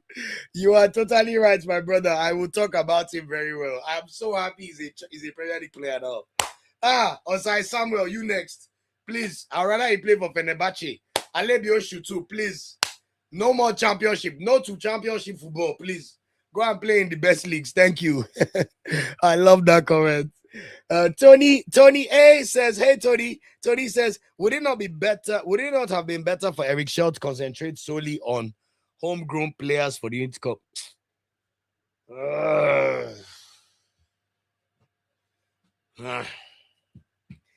We need to start scouting for the next big thing from a country with. We already have enough players that will still be of ripe age by the next World Cup. I don't know what you mean by homegrown. Do you mean MPFL? I disagree. It's still the Nigerian national team. Also, Unity Cup confirmed that FIFA have upgraded the fixtures for the Unity Cup to be an official FIFA international window friendlies, which means that there'll be more points on offer for the match. Nigeria cannot afford to lose to teams that are massively lower ranked than us. It will affect our rankings. So you cannot just use it as a test. We should not do what's that guy that's ruined our football? Pinnick. Amaju Pinnick one time sent all MPFL players to America to go and get thrashed by Mexico 4-0, including Nwabali. And I'm sure he would have carried his own allowance to go and sit there in America. May God forgive those people. Me personally, I disagree with that take, Tony, but I hope you understand my reasons. We're still picking up enough talented players to look between, both the ones that are from the MPFL and the ones that are giving their first call-ups to the national team. Players to be tested out, so we'll see who the next talented players will be like. I just don't like that concentrate solely on homegrown players for the Inter Cup. I don't get that angle at all. So it's not my answer at all. Charles, good to see you, man. Congratulations, Olu, for Arsenal's win. Thank you very much. Champion. You can see where I wrote champion ring. Like it's the NBA. Champion. Charles says, I saw Olu's comments on Gusao's page. I'll be honest, it was a bit petty, but I was just like, resign. Like, go, guy, go. Incompetence for the foolish man was busy interviewing himself. Exactly. He interviewed himself. Even look at the shabby questions asked. Like, I could have asked him better questions, more challenging questions. And he contradicted himself at one point when he was talking about the women's team and focusing on talent and other African countries don't want to play you. It is your job to figure out the right teams to play the team. Don't come and tell us we tried our best. Your best is not good enough. If somebody came last in class and failed the exam, even though they tried their best, they still failed. And that's my problem with Nigeria in general. There's not enough consequences for failure. This man is a failure by every indication of what a president of a football association should be. And we're all folding our arms because he knows he will get away with it. Nigerians are not angry enough. I hope when the World Cup starts, we really feel the pain because when you're watching South Africa play that first match of the World Cup, for the second time in South Africa's history, they will play the opening match of the World Cup against Mexico. And best believe, even if they get thrashed, Mbokazio, Apoliso, all of them, the whole world is going to know their names. Mudau, Ronwen Williams, the whole world is going to be watching that match. And I hope Nigerians realize that it's this same South Africa that have not qualified directly for a World Cup through qualifications 2002, that beat a whole Nigeria to qualify for a World Cup, even after they got deducted 3 points. If that's not shameful and disgusting, I don't know what is. So maybe when the tournament starts, Nigerians will realize that, wait, how did we not enter this World Cup? Then it will sink in. This is the biggest World Cup ever. It's going to be on for 7 weeks. There's going to be so much football. We're going to drown ourselves in football joy. And Nigeria is not there. And I hope everybody feels the pain. And we know the shame that's coming. And I hope we use that shame to get those buffoons out of there. And finally focus on using the potential we have to be one of the best, if not the best, well-run federation in Africa. We've been hearing the same stories for the past 30 years about incompetence. And it is not changing. Everybody knows it's happening. But nobody's tired of being tired. So that is why I have to speak to Mr. Gusau as if I'm a disrespectful person. Because he has been disrespectful to Nigerians and he does not respect us. And for him to sit down there and be waffling like that, saying all those things, thinking that he's talking to people that did not go to school, I find it very, very insulting. Very, very insulting. Him and Pinnick, I find them so insulting. He was not trying to tell us that because the Hove-CAF Awards in Nigeria, it is a pride and prestigious occasion. You don't have good pitch. You don't have good training facility. You are missing a World Cup. You don't have good sponsorship deals. You don't do anything right. But because you want to come and host CAF Awards so you can try and do pompous, people will know that Nigeria is a place you can come to. Do you think if we had a world-class stadium in Lagos, that people will not come to Nigeria to come and watch Super Eagles? Imagine if we had a world-class stadium in Lagos and beside it was the Nigeria Super Eagles Museum or the Nigeria Football Museum, and we had all the memorabilia of our heroes and our stars. Do you know how many people all over Africa will come and see what the Super Eagles of Nigeria have done? But he's there, church telling me that hosting CAF Awards is what will bring prestige to us. I find the way they think so, how do I say this in a respectful way? It's just lacking strategically good ideas. Mr. Pinnick carried the stadium to his village that is 3 hours away by boat, and everybody's looking. Is that a man that cares about the Nigeria football ecosystem? But then we'll fail. We know a position goes out there. He will now still come out and tell us that if he was in charge, we'll make the World Cup. When we missed the last World Cup, who was in charge? When we missed 2 AFCONs in 2015 and 2017, who was in charge? With all the money, even his influence FIFA, what has he done for Nigeria? I find it very insulting, I'm telling you. Very, very, very, very, very insulting. So, man, one day I hope things change. And all those of us that are just doing our little bits here or there to promote Nigeria football because we're passionate about our country and we love Nigeria more than anything else, hopefully one day I just want to see our country shine. That is all. I don't even need personal gain. I want the Super Eagles to be revered the way I revere them in my mind. I want them to be the toast of the town. The same way when I walked around in Morocco with my Nigeria kit and everyone saying, Okocha, Nigeria, very good team. We need that all over the world. And now it needs to start from missing this World Cup. We need to feel that pain. And my word, am I excited for the World Cup. When you are watching Ghana play England, in Ghana are literally about to do what I've been praying for the opportunity to do. Do you know how much I've just wanted to watch Nigeria play our colonizer in a World Cup and see how we can go head to head with them? And you are telling me Ghana gets to have this opportunity that I will not have. It's paining me. It's paining me. I won't lie to you. Then Senegal have the chance to play their own colonizer for the second time in a World Cup. After beating them in the first one, they beat them 24 years ago. And now, anybody knows that you cannot underrate Senegal. Morocco are about to play Brazil. Underrate Morocco at your peril. That is how they should be speaking about Nigeria. Because Morocco made that last World Cup semi-final, look at how everybody talks about them. Morocco do not beg anybody to play for them again. Ayub Boadi, the toast of French football, 18-year-old, played over 100 games for Lille. He has literally declared for Morocco. He's going to the World Cup. That's the equivalent of Ngomoa and Nwaneri declaring for Nigeria now. Meanwhile, what's the opposite? They're going to training camp with England. England are still disrespecting them, telling them, we are young boys, come and be around the squad and feel the environment. Meanwhile, our neighbors, look at Morocco and Senegal. Ibrahim Mbaye plays for PSG. Champions League winner. 18 years old. He has already won an AFCON. And he's going to the World Cup. And guess what? He could win another Champions League. I hope he does not, for obvious reasons. But you cannot... And Nigeria had a far head start on Morocco and Senegal. Do you know the Senegalese AFCON they won in 2021 was their first ever trophy as a country? Morocco are still trophyless in 50 years. We're not buying this their fake AFCON that they claim they won. But guess what? Everybody can see the evidence of progress. Then Nigeria that has won 17 medals in 21 AFCONs. We're still begging to be respected. Because all the news you hear of Nigeria is, oh, their plane had issues in Libya. Oh, one of the planes they flew in, there was a cracked screen, so they had to make an emergency landing. Oh, they have to go to Uyo to play matches. You can't even find it easily to stream the games.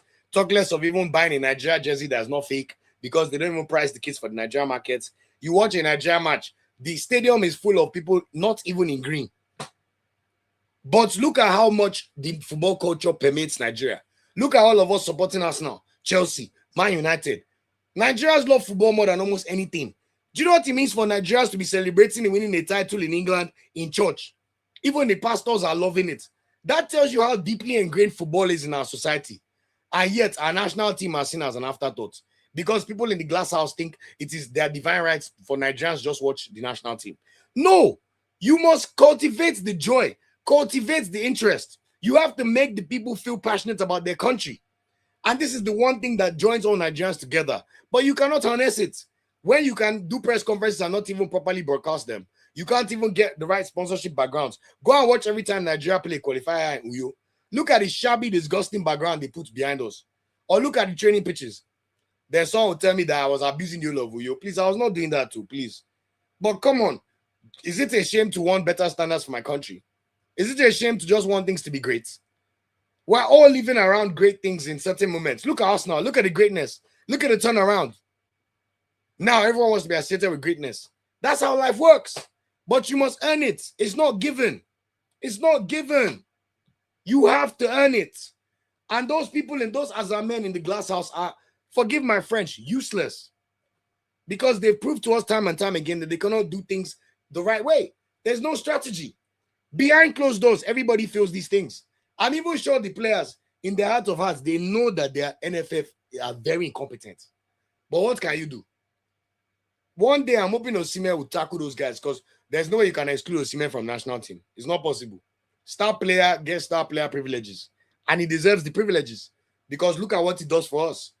In fact, I would love for Osimhen to break Yekini's record against Portugal. Yes, let him do it against his idol, Ronaldo. We know he loves Drogba, but when you hear Osimhen talk about Ronaldo, you know that that's someone he respects as well. So that would be lovely to see as well. But anyway, let me not get just distracted. I'll go to the comments now, then I'll do weekend player reviews and let's get cracking. I've kind of been talking about Youth Cup all the way already anyway. Olu, Irene Emmanuel says, Olu, I watched the pitch Portugal under 16s played on. Honestly, they are these things that are difficult. Are these things that difficult, or are we just bewitched by the wicked and evil leaders walking with heads up and right down? My brother, I think we all know the answer. I literally just alluded to it. I think we just have very incompetent leadership. In fact, I think the right word is they're not just incompetent, they are wicked. Wicked. In fact, some of them, I'm not sure they're incompetent. I think they're deliberately wicked. Because when you see the way Pinnick carries himself around, you can tell his personal brand is to look like a big man, be in nice cars, nice house, nice environment. You can see his personal brand, but wickedness. If he's positioning himself for FIFA appointments, I'm sure any work Gianni Infantino gives him, he will never fail. But when it comes to Nigeria, look at him. I can never forget the picture watching that World Cup opening match. The guy was sitting there in front of Ronaldo in 2022 World Cup. Very shameless man. After Nigeria is not there. You are literally responsible for heart take of over 200 million people. And you don't even have the decency to resign. You just want to block and be collecting estaco and be making our lives hell. How can Nigeria be playing a World Cup is happening and Nigeria is not there? Someone literally asked me 2 days ago, is it true Nigeria not in the World Cup? I said, well, not too. They said, oh, really? This person was even shocked. They don't even watch football like that. So I don't know what we're going to do, my brother, man. I don't know. We need to win that match. Exactly, Adeola. We have to win the match tomorrow. Charles, you're right. I didn't see that, but I know I mentioned it about Ngomoa and Nwaneri going to train. I'll be honest, I still think Nwaneri will play for Nigeria. All this shakara is for the beds. NFF, please, if you need help with talking to Nwaneri, come and talk to me. I live here. Please, if it's to speak in our accents or do what we need to do, we can show a plan. You missed out on Eze. Do not lose out on the next one. I'm telling you. So please, Tonya, thank you so much for this amazing, amazing praise. This is so sweet of you. That's why I love your channel, Lulu, full of energy and excellent knowledge of the good game. I get dizzy watching you. You don't stop moving. Keep up the good work. I love it. Thank you so much for that comment. That's so beautiful of you. My cousin, who's my editor, complains about me moving sometimes because I'm standing. I haven't yet figured out a setup where I can sit down, but also with how I'm into my fitness now this year, I don't mind standing. It's good for my health. But this is so kind of you. Thank you so, so much. And as if that was not enough, Tonya, God will bless you for this super chat. Tonya has officially sent me the first super chat since I watched my team become Premier League champions and lift the trophy. So this one means a lot. He says, what you do is very thirsty work, dude. Go buy a Coke. Thank you so much, my brother. I will use that to definitely buy a Coke and maybe something to celebrate on Saturday. You know, maybe a gin and tonic, something to just get the juices flowing, you know, for the biggest game of Arsenal's history in the past 20 years, you know. So very, very excited. And a potential game that could be the greatest game in our history if we win the Champions League. Very, very exciting. So thank you so much. As you bless me with this super chat, Tonya, may God continue to bless you. May whatever I desire over the next year and beyond come to pass in Jesus' name. And I really, really appreciate the support and the kind words. It means the world to me. God bless you and thank you. FMK Limited, good to see you. I haven't seen you in a minute. Up Arsenal. I pray Unity Cup shows us our new player strength. I hope so too. Charles says, Olu, I know it's late. If you guys can organize a mini protest against that Unity Cup, I would love that. Lord, those fools are feeling the heat after they use the police stop up from. I mean, to be fair, I don't want to protest against the Unity Cup. I want to watch it. Like, I'm actually excited to go cover the game in the press box. I want to see what players I can interview. I hope we see some of the new faces perform. I'm going to get to that shortly once I start the preview for the Unity Cup. But, of course, I will, maybe if I can find a smart way to ask them about the World Cup heartache, I will. But I think we need to keep the pressure on these guys for sure.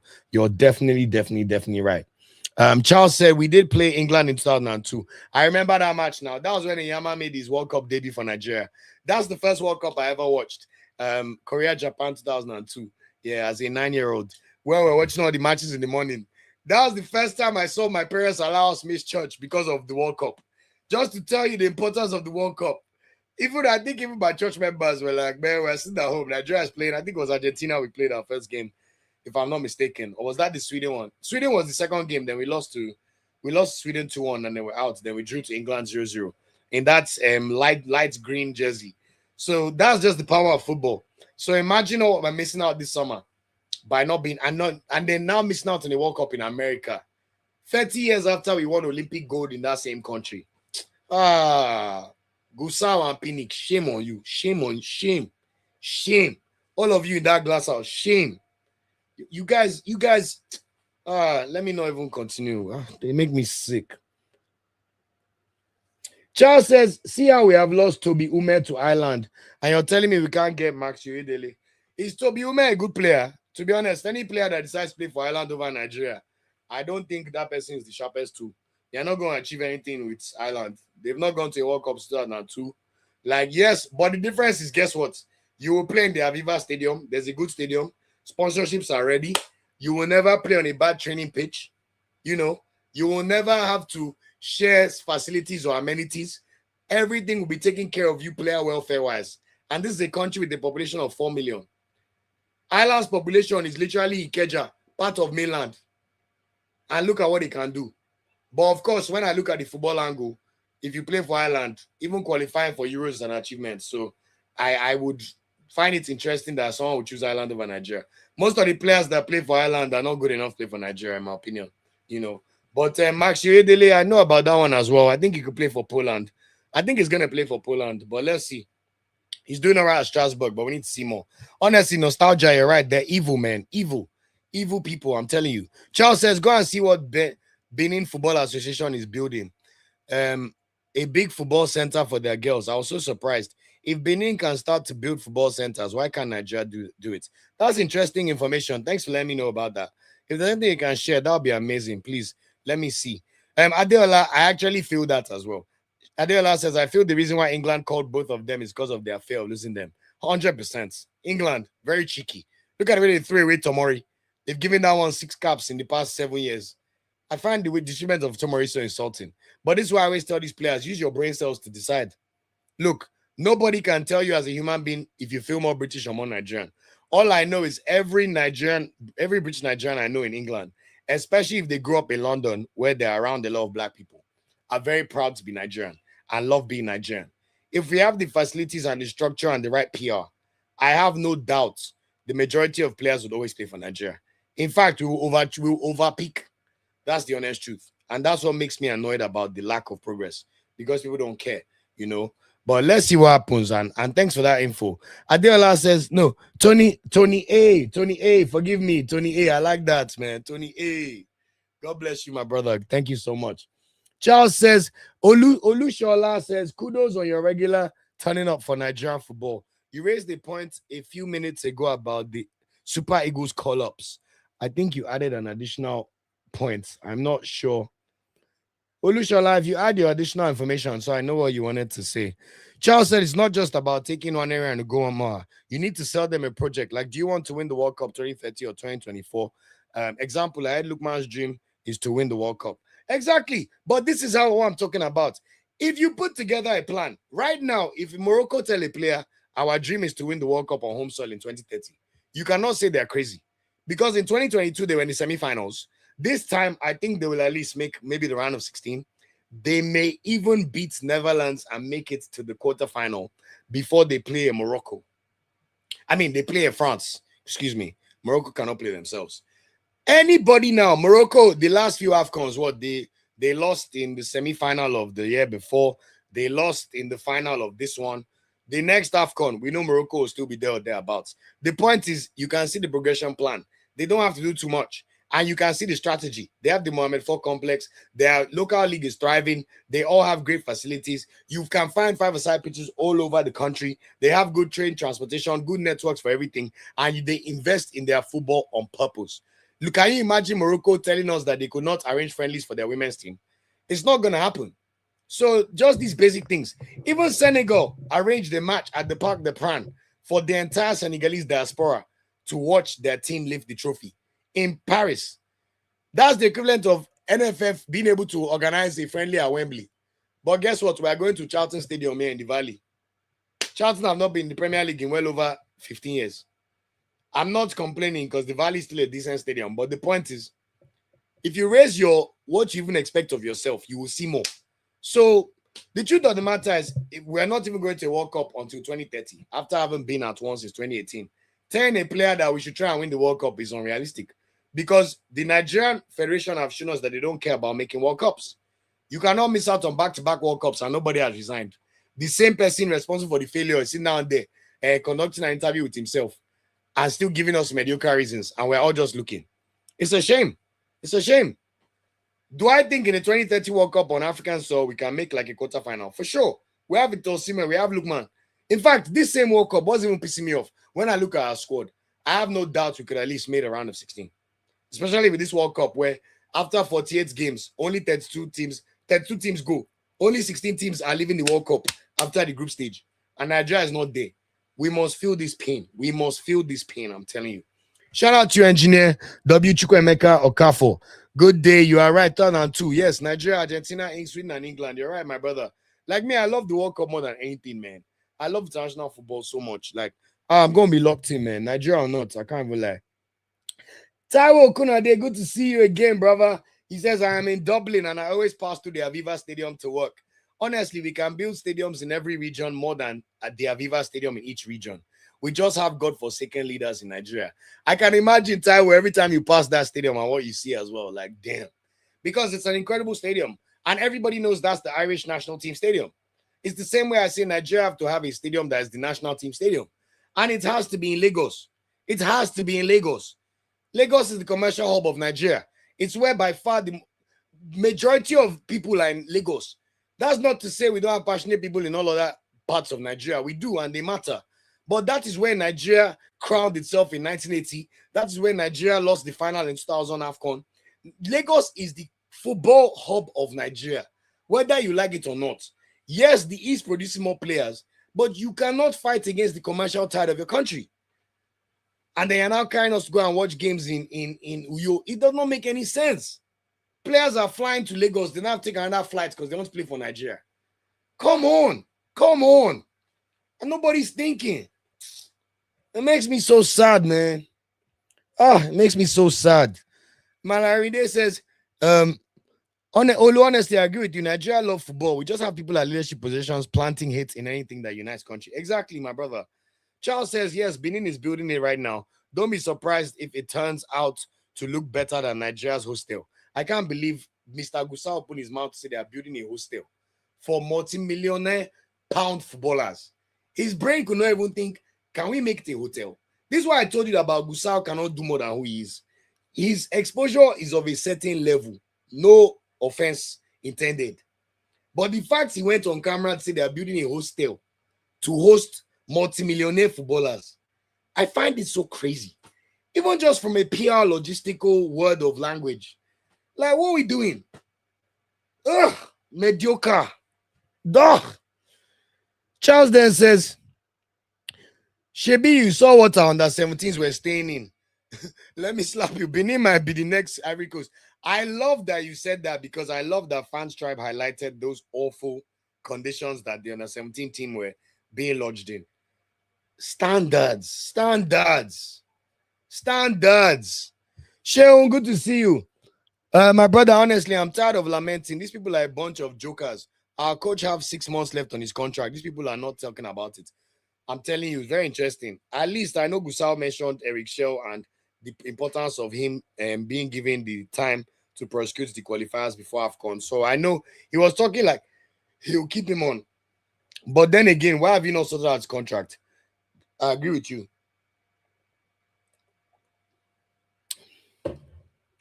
Olushola said, thanks for reading that. I wanted to say Kelechi is a big boy. Age and consistent fitness aren't on his side. We need to build for the future to heal us from the heartache. Yeah, I feel you. Charles says Congo squad is looking so weak. They couldn't even include the diaspora-born. They still included all their diaspora-born guys, though. But the truth of the matter is, Nigeria, we had every opportunity. Nigeria did not even have to play Senegal or Morocco. We lost World Cup tickets to South Africa, Gabon, and Congo. Teams that we showed at AFCON that we are far superior to. That's the honest truth. Algeria beats DR Congo, and look how we whitewashed Algeria AFCON. Like, I just wish Eric Shell was in charge from the beginning of World Cup qualifiers because I think this is a sliding door moment. Like, Nigeria missing out on this World Cup in America. I think if I'm Nike, I'm going to even cancel the Nigeria contract once it comes up next. Because what exactly is the point? You know? Sliding those moments, I'm telling you. I really think it's that bad. Like, missing out in World Cup is so huge. Oh, it's so huge. I never thought we'll ever see this day again, honestly. After 2022, I was like, surely it will never happen again.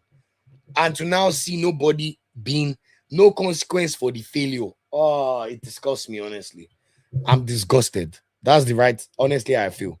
You know, exactly, Sheon, they are jokers. Shay Mustafa, God bless. He said, I'm always watching your video and I see how you love Lukman so much. And you talk about how you knew him as a child in Peckham playing football. Have you ever got to meet him in his club? Not yet. I mean, yeah, that's right. But me, I'm also the kind of player I don't like to beg anybody. If Osimhen could invite me backstage and I could meet him and sign his shirts, in my opinion, Lookman should have reached out. I'm sure there's no way he's not seen my videos. And he knows me from the past. But me, I will not beg. I even know his Popsy. I have his Popsy number, but it's not my style to try and ask. Yes, we haven't, apart from a brief chat in AFCON, we haven't seen ourselves since we were teenagers. But to reach their own, if I can take time my day to go and cover you in Spain, I think at least to an extent you should try to reach out. But I don't beg anybody. There are enough footballers in my DMs already appreciating the work. Isaac James, Christian Uche, there are a few people. So, and at the end of the day, the biggest bet of them all can give me a signed jersey with my name on it and see me and say, Oluna, you be this, and give me the respect for what I do and just be an absolute superstar. Honestly, I'm calm. Like whoever happens again happens. Like we'll take it, you know. But God bless for that comment, Shay.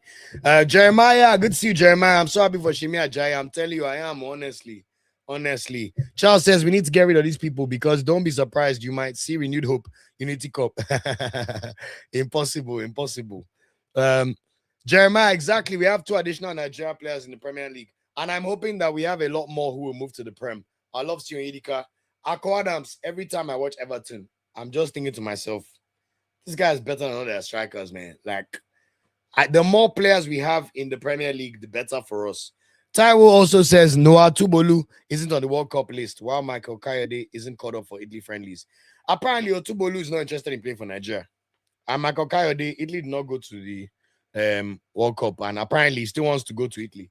If these players cannot see Nigeria right now, and nobody from NFF has reached out, then I guess on one hand, I'm not surprised that the NFF, I'd hope somebody could be having a talk. But at the same time, once you have a talk one time, don't beg anybody. You know, I'm very happy with Okoye. I'm very happy with Okonkwo coming and Nabali. Yes, at the moment, Atubolu played the Europa League final and is clearly a very talented goalkeeper. But when I look at how Maduka Okoye has played this year, when you compare it to Freiburg in the league, I don't think the difference in the two of them is that much, to be honest. But let's see what happens. So we'll go. Shay says, I am one of Lukman's fans and I live in England as well. I love how you love him. Me, I love all my Nigerian players, man. Shout out to everybody. I don't know his friend Sam Ham personally, but I know he's doing some great stuff in the streaming world. So amazing to see. Irene Emmanuel says, Olu, I think just pack cards with writings showing in front of the camera so the world can see it. They can shut us down, but not you people in diaspora. Well, because I'm in the press box, I have to be professional. So I'll find the balance because I will probably still wear my Nigeria jersey, but you have to have like a certain level of professional decorum. It's why, like, even when I covered Zadokiana, you can see the footage. Even though I was in the front, I wasn't able to take too many pictures on my phone because they didn't let me. But I appreciate that, my brother. Onwara Derek, lovely to hear from you, bro. He says one thing that will help Nigerian football is we winning the AFCON next year. I think we are due for an AFCON title again. That will really change things coming up for us in next year. I totally agree. Absolutely spot on. In fact, we must win the next AFCON. As I've said numerous times, it's the first AFCON that's going to be hosted by countries that cannot win AFCON, I think, since Equatorial Guinea or like a Gabon hosted one. So all of us favorites is equal playing ground. In fact, us English-speaking countries, for the first time in a while, we're going to have an Anglophone AFCON. When I was in Morocco, it was lovely vibes and amazing. But you could tell it's a Francophone area. And of course, you heard about Ivory Coast. I've been to Kenya and Tanzania in the past year. And I already know how much they love Nigeria, our music, our culture. So I think even from a feeling more settled and comfortable perspective, the Nigerian national team should feel very comfortable in either Kenya, Uganda, or Tanzania next year. So we have no excuse not to win. It's in the summer, so none of our players will be disturbing their club sides. And I think we absolutely must deliver. You're totally right. So let's see what happens. Jeremiah, I have no idea anything about Osimhen and making any move to any clubs. I would say anything you see, take it with a pinch of salt for now. When Fabrizio and Co start talking, we'll see what happens. So let's see. But thanks for that comment, Derek. I totally agree. We must.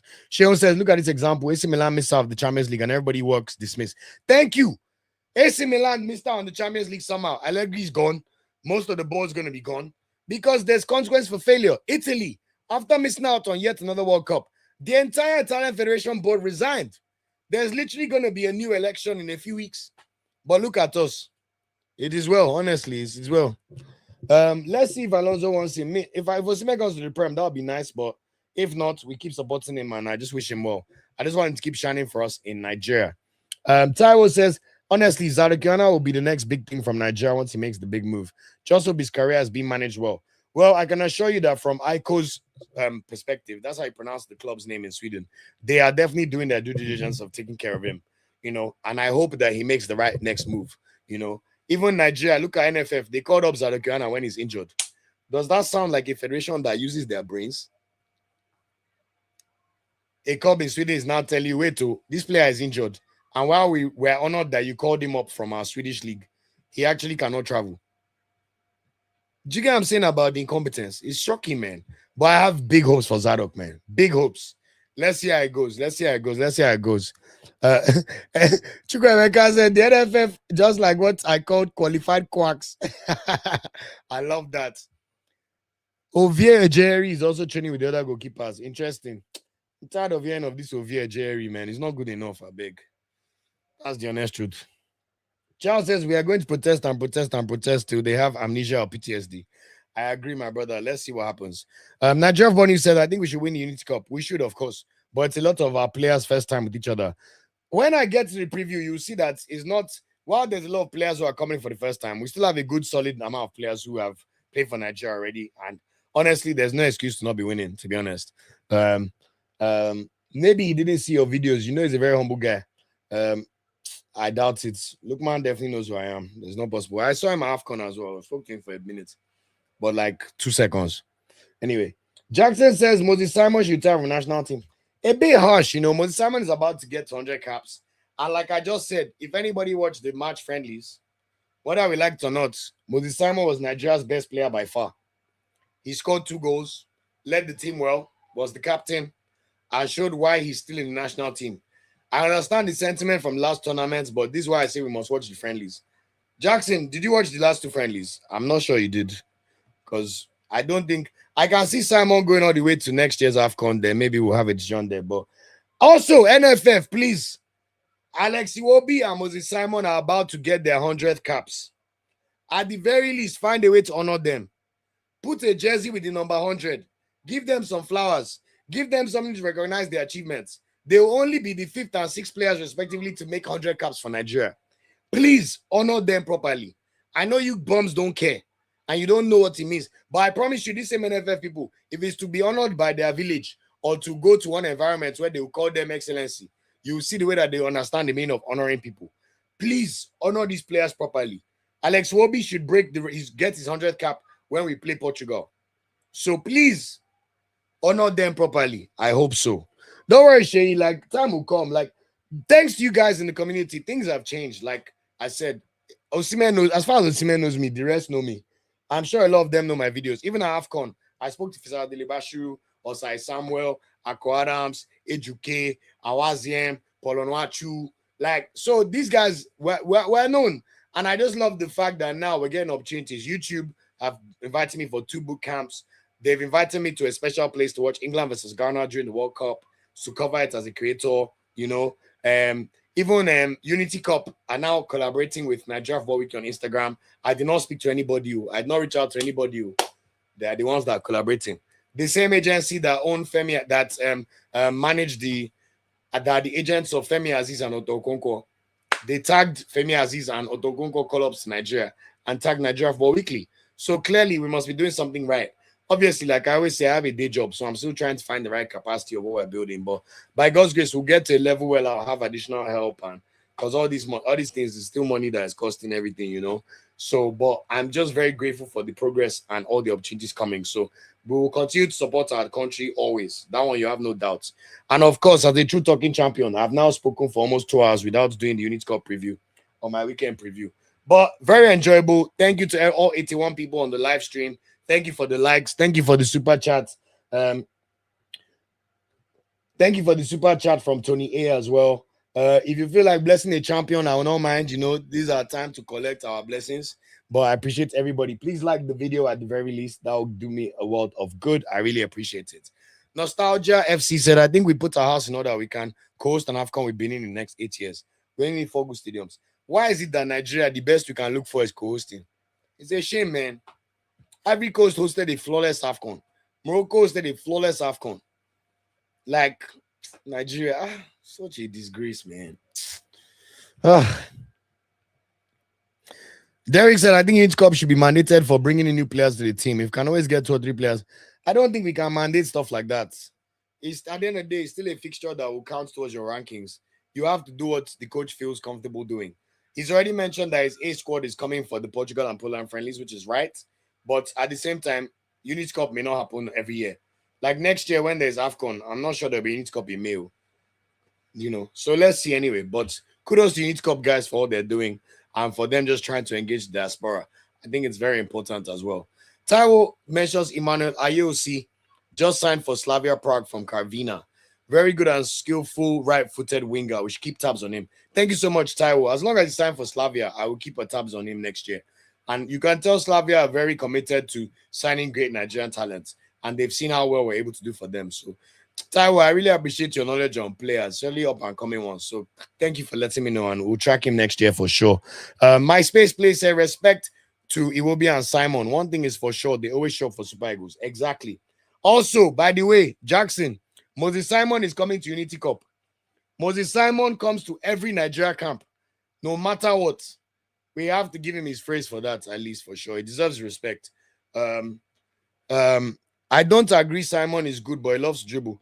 I didn't say I expect Simon to be a long-term player. I'm not Moses Simon's biggest fan either, but we can still be objective. Especially the match friendlies, he was very good. He had moments that were shaky, but he was very good. Like, let's not lie on his name. So that's all I'm saying. Simon is good, but so bad. He didn't win a trophy. He was so close to winning not one, but 2 AFCONs. Well, he may still have another chance in next year's AFCON. I still think he'll be part of the squad. Right footed left back said, I like how many of the MPFL are under 20s. Interesting. I'm not sure how many of them are, but that's great to note. And my space says, congratulations on the growth of the channel, bro. Onwards and upwards, more grease to you. Thank you so much, my brother. I really appreciate it. Thank you so much for the kind words. And Shay says, you are doing a great job. I do watch most of your videos. I just saw you online now and I quickly joined. Thank you so much, Shay. That really means the world. Thank you, everybody. Okay, let's crack on. Weekend player reviews. The good news is we don't have too many because obviously the league is done. But just to round up for everyone's pleasure, we saw Calvin Bassey and Iwobi play their final games of the season. Fulham actually beat Newcastle 2-0, which was good to see them mark Marco Silva's final game with a win. Chukwueze was not in the squad. I think he has a slight injury. Nottingham Forest, I know, is injured, as you know, but Taiwo only played 28 minutes for Nottingham Forest and a 1-1 draw against Bournemouth. I could see him staying there for another season, to be fair, especially now that they're not in Europe. So I think he will have a lot more game time behind Chris Wood. And Tola Godari probably played his final Premier League match. He came on for the final 24 minutes as Wolves drew 1-1 against Burnley. Everybody's aware of the results of yesterday, but most importantly, I just want to say for the final time, Arsenal Football Club are Premier League champions of England. Yes, facts. This one no be FIFA, real life. Since Thierry Henry went in the parade and said, I want everybody to know that in the history books, forever and ever, the year 2003, 2004, Arsenal were undefeated. 22 years later, we are finally champions again, and it feels so good. But just to recap the table, Man City finished second, a whooping 7 points behind Arsenal. Fantastic. After all our fear. I wish I took the screenshots of people calling up me bottle jobs before. I like how everything is now congratulations and prayer. Man United, of course, finished third, a further 7 points behind Man City, and a whooping 14 points behind Arsenal. But I think they're very happy with the appointment of Carrick. So we'll see how they fare when they have to play 2 games a week next year. Aston Villa are one of the standout clubs of the season. They won their first trophy in 30 years, winning the Europa League. They finished 4th as well, beat Man City on the final day. Ollie Watkins is heating up as he prepares to back up Harry Kane at the World Cup.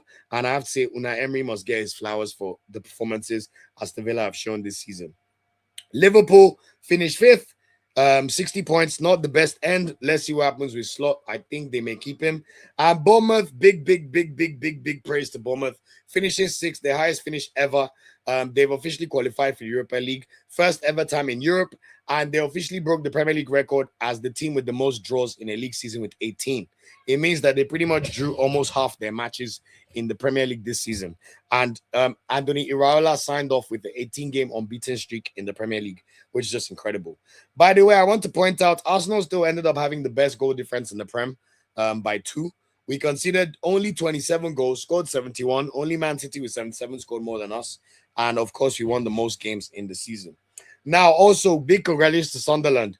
They are the first team in the Premier League since Ipswich Town in 2000 to qualify for to get promoted into the Premier League and qualify for Europe in their first season back in the Premier League. What an incredible achievement. They came up through the championship playoffs. They recruited very, very well. Regis Lebris was kept on, and you have to say, what an excellent job. So Sunderland are going to be in the Europa League, which is just an incredible achievement. And you have to say, as long as you're an English club in the Europa League or the Conference League, you always feel like you should win that trophy. So good luck to Bournemouth and Sunderland in the Europa League next year. I think this is evidence of how incredible the Premier League is and how hard it is to win the Premier League. So when everybody was trying to pretend and say this is the worst champions ever, I'm glad everybody is now saying the truth. Everybody was just bitter before because they don't live in a world where Arsenal won the league. But now you must all kiss the ring, because whether I like it or not, we have been the best team by far in the Prem. And God help you, we win this Champions League on Saturday, which means we're officially the best club in football. Wow. Wow. I cannot wait. I cannot wait. So prayers up to other Arsenal fans. I hope we get the job done. We'll see how it goes. But what an incredible season of Premier League football. Brighton also qualified for Europe for the second time in their history with their 8th spot finish, despite losing the game to Man United. Brentford missed out on Europe because their end of season form has really been terrible. But still, well done to Igor Thiago for making the Brazil World Cup squad and officially finishing second in the Golden Boot race. Chelsea fans, I told you guys you were useless. I predicted you finish 12th. But 10th is still disgraceful and shocking. Fair play, Alonso's coming in. Let's see how he figures things out. But I must say that I'm so glad to see you where you belong. 10th. Rest in peace. Yeah. When they drew against Arsenal in October, they were talking like they will be title challengers. I was thinking to myself, where are these bombs? And just to remind you, you finished 33 points behind Arsenal. That means we could have ended up losing 11 straight matches. And you still will not have tied us because our goal difference is far superior to yours. So, yeah, you deserve that for your mouthing. And it's the Chelsea fans that were abusing, or not abusing, but calling us now bottle jobs the most. And I hope all of you have seen the content in London and all over the world. If you like, tell us you have won 2 Champions Leagues. Have you guys heard that word called motion? What would Modu? That new song has been in my head every day. There's a kind of je ne sais quoi you cannot buy. There's emotion you cannot teach. And Arsenal just has it, whether you like it or not. And best believe you've not even seen anything. Watch the parade on Sunday. Then you will really know what they call the giant of London and England. In fact, Arsenal is the culture club and the most relevant club in England, if I'm being honest right now. We generate the most headlines, the most news. We're the London club. London is the spiritual home of football all over Europe, whether you like it or not. And we're just that guy. And I think it's about time that we win the Champions League, to be honest. But what an incredible, incredible, incredible season. Just to end, of course, Spurs ended up surviving by the skin of their teeth. They ended up with 41 points. So West Ham, rest in peace, to be honest. Last year, they were talking greasy, like they're Arsenal's level. I was thinking to myself, who are these people? And then for all those fans on Twitter that were saying Declan Rice has won his last title, well, guess what now? You are in the championship after 14 years in the Prem, and Declan Rice is a Premier League title winner and may be a Champions League winner in literally 5 days' time. And then he's going to go to the World Cup. In fact, because of you guys, because of Declan Rice alone, I may even wish England well this World Cup. Because if Arsenal win that Champions League, that might Declan Rice Ballon d'Or agenda. Let's see how things get on. But anyway, I just want to say it's been an absolute pleasure covering the Premier League as usual every year. 10 months of grind, the amount of work, the amount of planning. Guys, please also, in the comments of the videos, please also give a shout out to Emika, the editor, and my cousin. Yes, we're cousins. Our mothers are sisters. Please give him a lot of praise and thank him because he does a lot of work. Yes, is his full-time job and he's remunerated, but still the amount of hours and effort that's put into this, I want you guys to realize the grind. So I just want to say a big thank you to everybody and for allowing the channel to reach these heights. And we've still not scratched the surface of what's possible. Now, apart from that, just quickly round up, we spoke about Shemi Ajayi. He's now a Premier League player. So looking forward to seeing you play in the Premier League, my bro. Syria also ended up this weekend. Maduka Okoye played 90 minutes, made 5 saves, but Udinese unfortunately lost 1-0 to Napoli. But still an incredible season for Okoye. He was named Udinese Player of the Season, and he did not even play a single match for Udinese until October. He also kept 10 clean sheets in this league, and he's the first Nigerian in 10 years to keep at least 10 clean sheets in a top 5 league in Europe since Vincent Yama did it for Lille in 2015. So Maduka Okoye, just incredible. Fisayo Dele-Bashiru also scored in the 2-1 win for Lazio yesterday. I already spoke about that. So Lazio end the season in 9th. And Ebenezer Kisomiro played 45 minutes, his last game for Pizza. They lost 2-1 to Lazio. He will return to Inter, but he will also play in the Unity Cup. And he's someone that I'm keen to see how he performs in the Unity Cup. Because before AFCON, his performance was so good that I could have even seen Inter keeping him for next year. But I still think he's shown enough promise that they may keep him or they'll give him a much better loan or sell him. So let's see what things shake out in the season. As for Raphaël Onyedika, he has also been called up for the Unity Cup. So let's see how he gets on in the game tomorrow. I hope he plays. In fact, I hope he starts for the reward for the first half of his season when he played well for Victoria Pilsen. And of course, Pizza's move has not gone that well, but let's see. And then Deverkerike was sent off for Cremonese as they got relegated after losing 4-1 to Como. So sad. Ademola Lookman also played 60 minutes for Atletico Madrid. Atletico Madrid, they signed off from the season once they lost the Champions League semi-final to Arsenal and they lost Copa del Rey to Real Sociedad.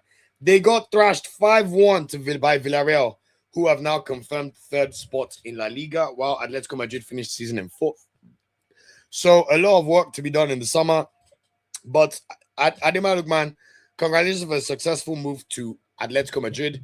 By any and every metric, we have to say it's been a successful move. So we wish him well, and I look forward to him having a full preseason under his belt and no in-season distractions. Let's see what the full season for Atletico Madrid could look like if you're Ademola Lookman. Especially now that Griezmann is gone. I think if I was Atleti, I'll give the keys to Lookman. But let's see what happens. Akwa Adams and Ejuke both came off the bench as Sevilla lost 1-0 to Celta Vigo, but they finished 13th, so incredible achievement.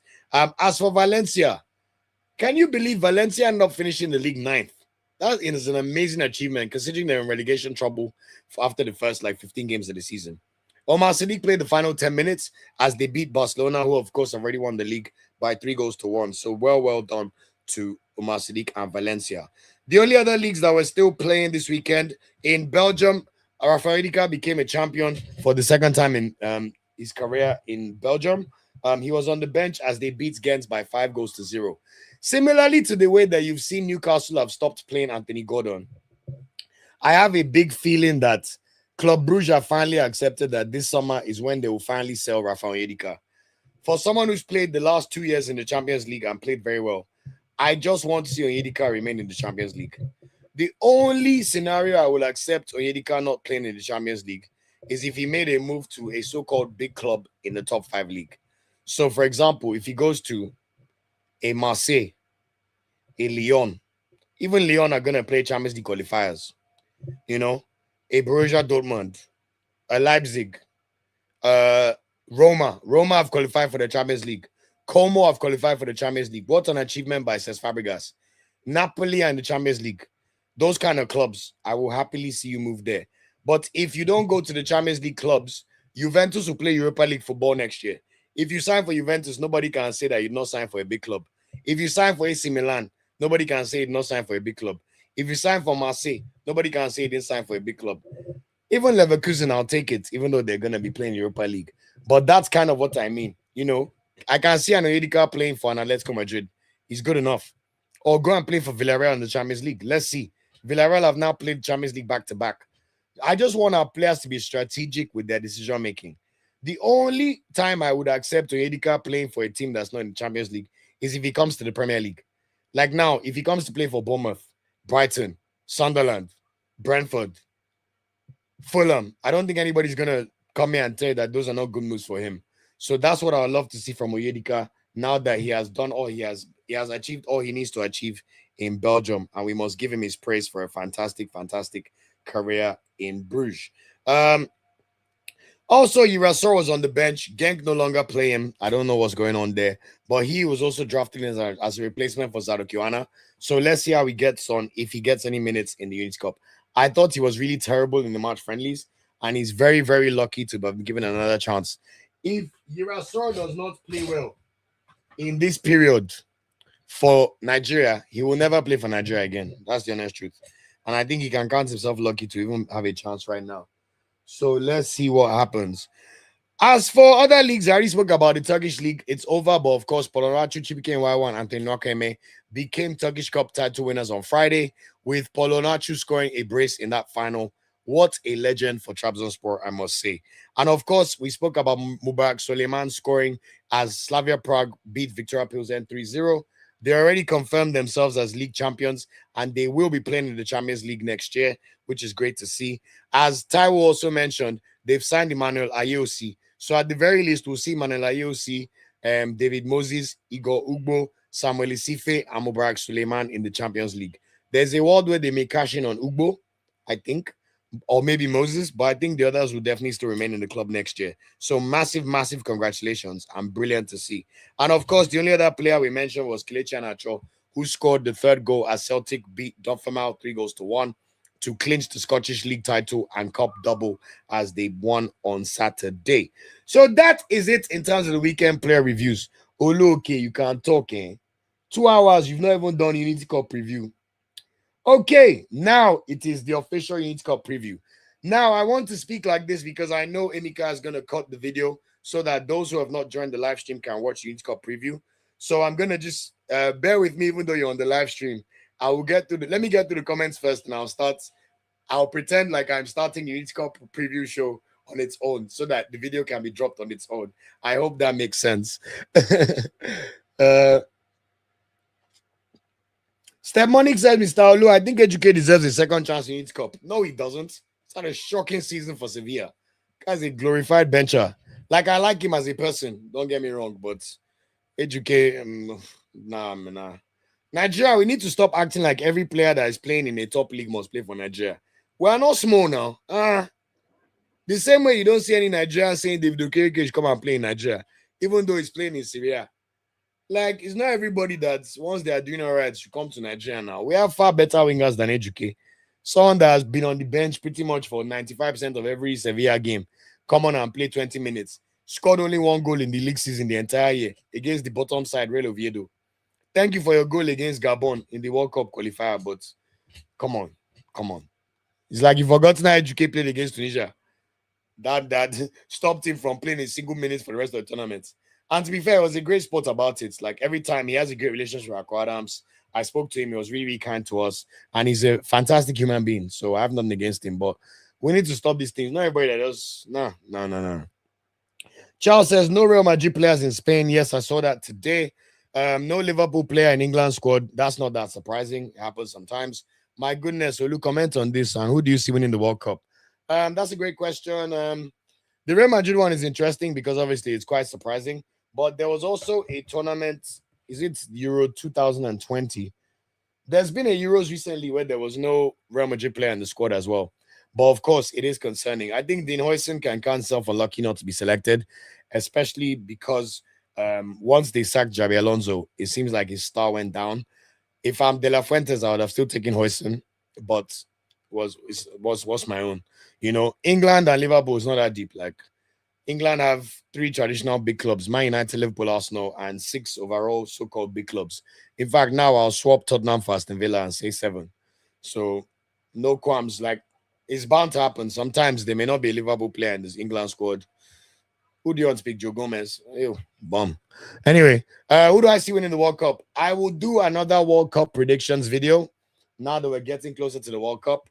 But for full transparency, the last time I did a World Cup prediction video for myself in December, I had Spain winning the World Cup. I had Spain beating France in the semi-final because their paths are going to meet somehow. And we all know what Lamine Yamal did in the last Euro semi-final against France. Obviously, it's touch and go because if France really settle into the World Cup, I could see them even playing better than Spain and beating them. France have more weapons that can change the game if needed. But Spain play like a club side. That's why you might look at the Spanish squad and say, oh, some of these players don't look as exciting. Why are they favorites? But we all know that once Mikel Oyarzabal steps on the pitch for Spain, he's just like a glue guy. Nico Williams might have had a terrible season, but once he steps on that pitch, he may be decisive for his country. You know, we all know Lamine Yamal is a star player. That Spanish midfield, whether it's Gavi, Pedri, Fabian Ruiz, whoever, Zubimendi, whoever comes in, we know they're going to play so well. Mikel Merino, like Spain are just, they're better than the sum of their parts, basically, and we know it. So it will be interesting. But of course, the biggest problem for Spain is Lamine Yamal has an injury right now. He's going to miss the first few games. What does his fitness look like for the tournament? Then also, Nico Williams has been off form. So what does that look like? Do they have enough faith in the backups, whether it is a Jeremy Pino, you know, Borja Iglesias, target man striker? Like, when you then step up in a game against France and it's like on the cusp of, it's edge like 50-50, and a team has Mbappe, Dembele, Doué, Bakola, Olise, Marcus Thuram, like they just have a few more game changers. And I think that Lamine Yamal fitness means that when I do my predictions, I will probably expect France to get the better of Spain and make the final. On the other side of the bracket, I had Argentina playing Portugal in the quarterfinal, and then Argentina playing England in a semi-final. There is a world where Brazil and England will meet in a quarterfinal. And I know people think Brazil are very good, but the truth is Brazil are very shit right now. And even if I may hate watch England, there's a world where I think if England make the quarterfinal, they will beat Brazil comfortably, even if it's America. So I can see Argentina playing England in the semifinal, and Argentina will make it to the final. But there's also a world where if Portugal finally figure things out, if Portugal beat Argentina in the quarterfinal, Portugal make it all the way to the final.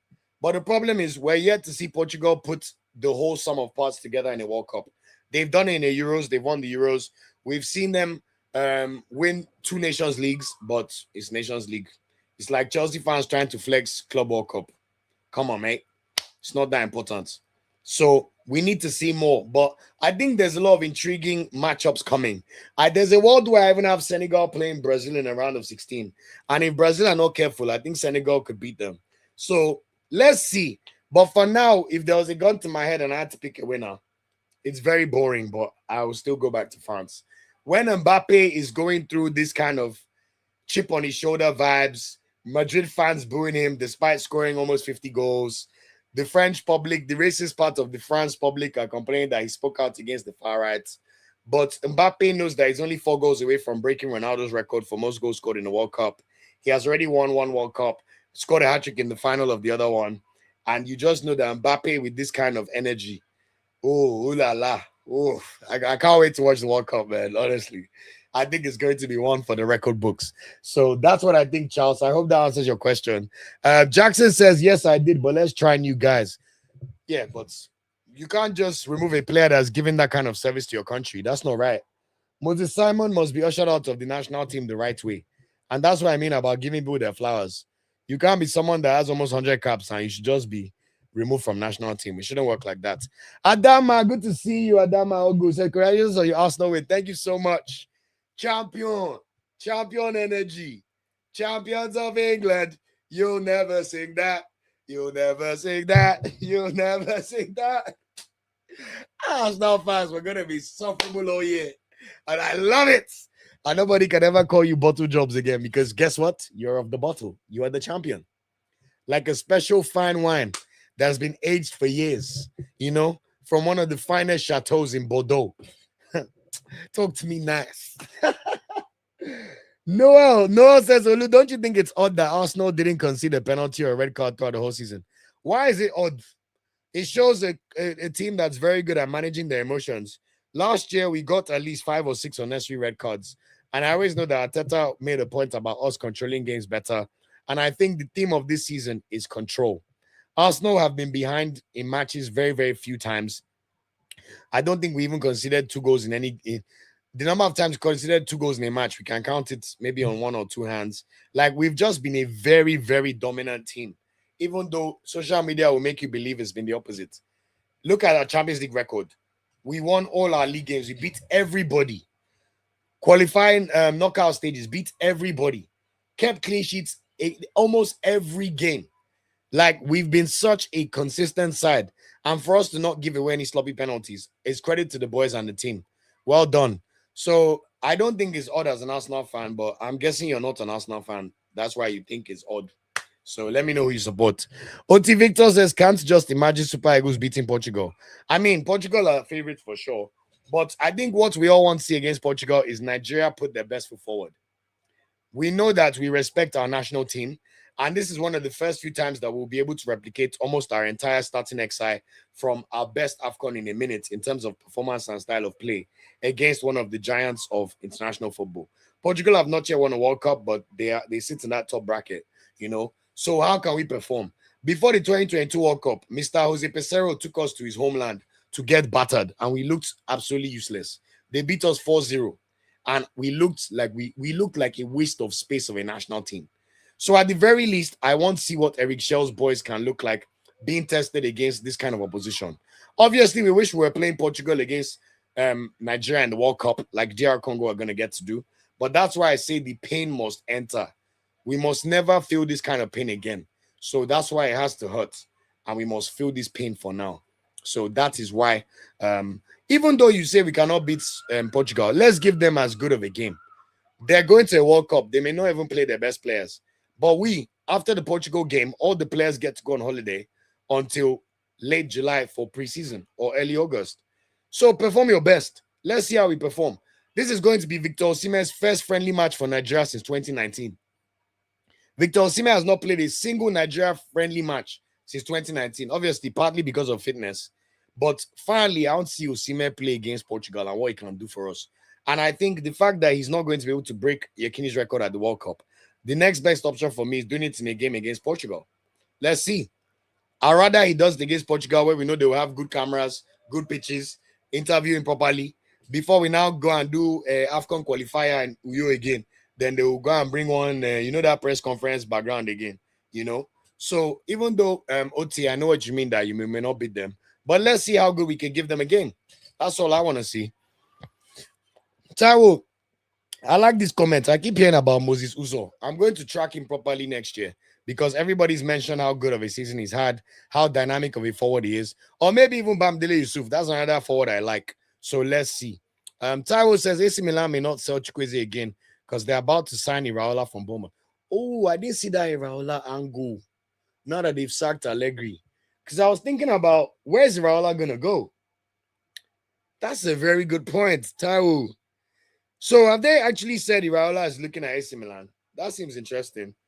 Because I feel like if you want to go to AC Milan prestige, but Bournemouth are about to play in the Europa League.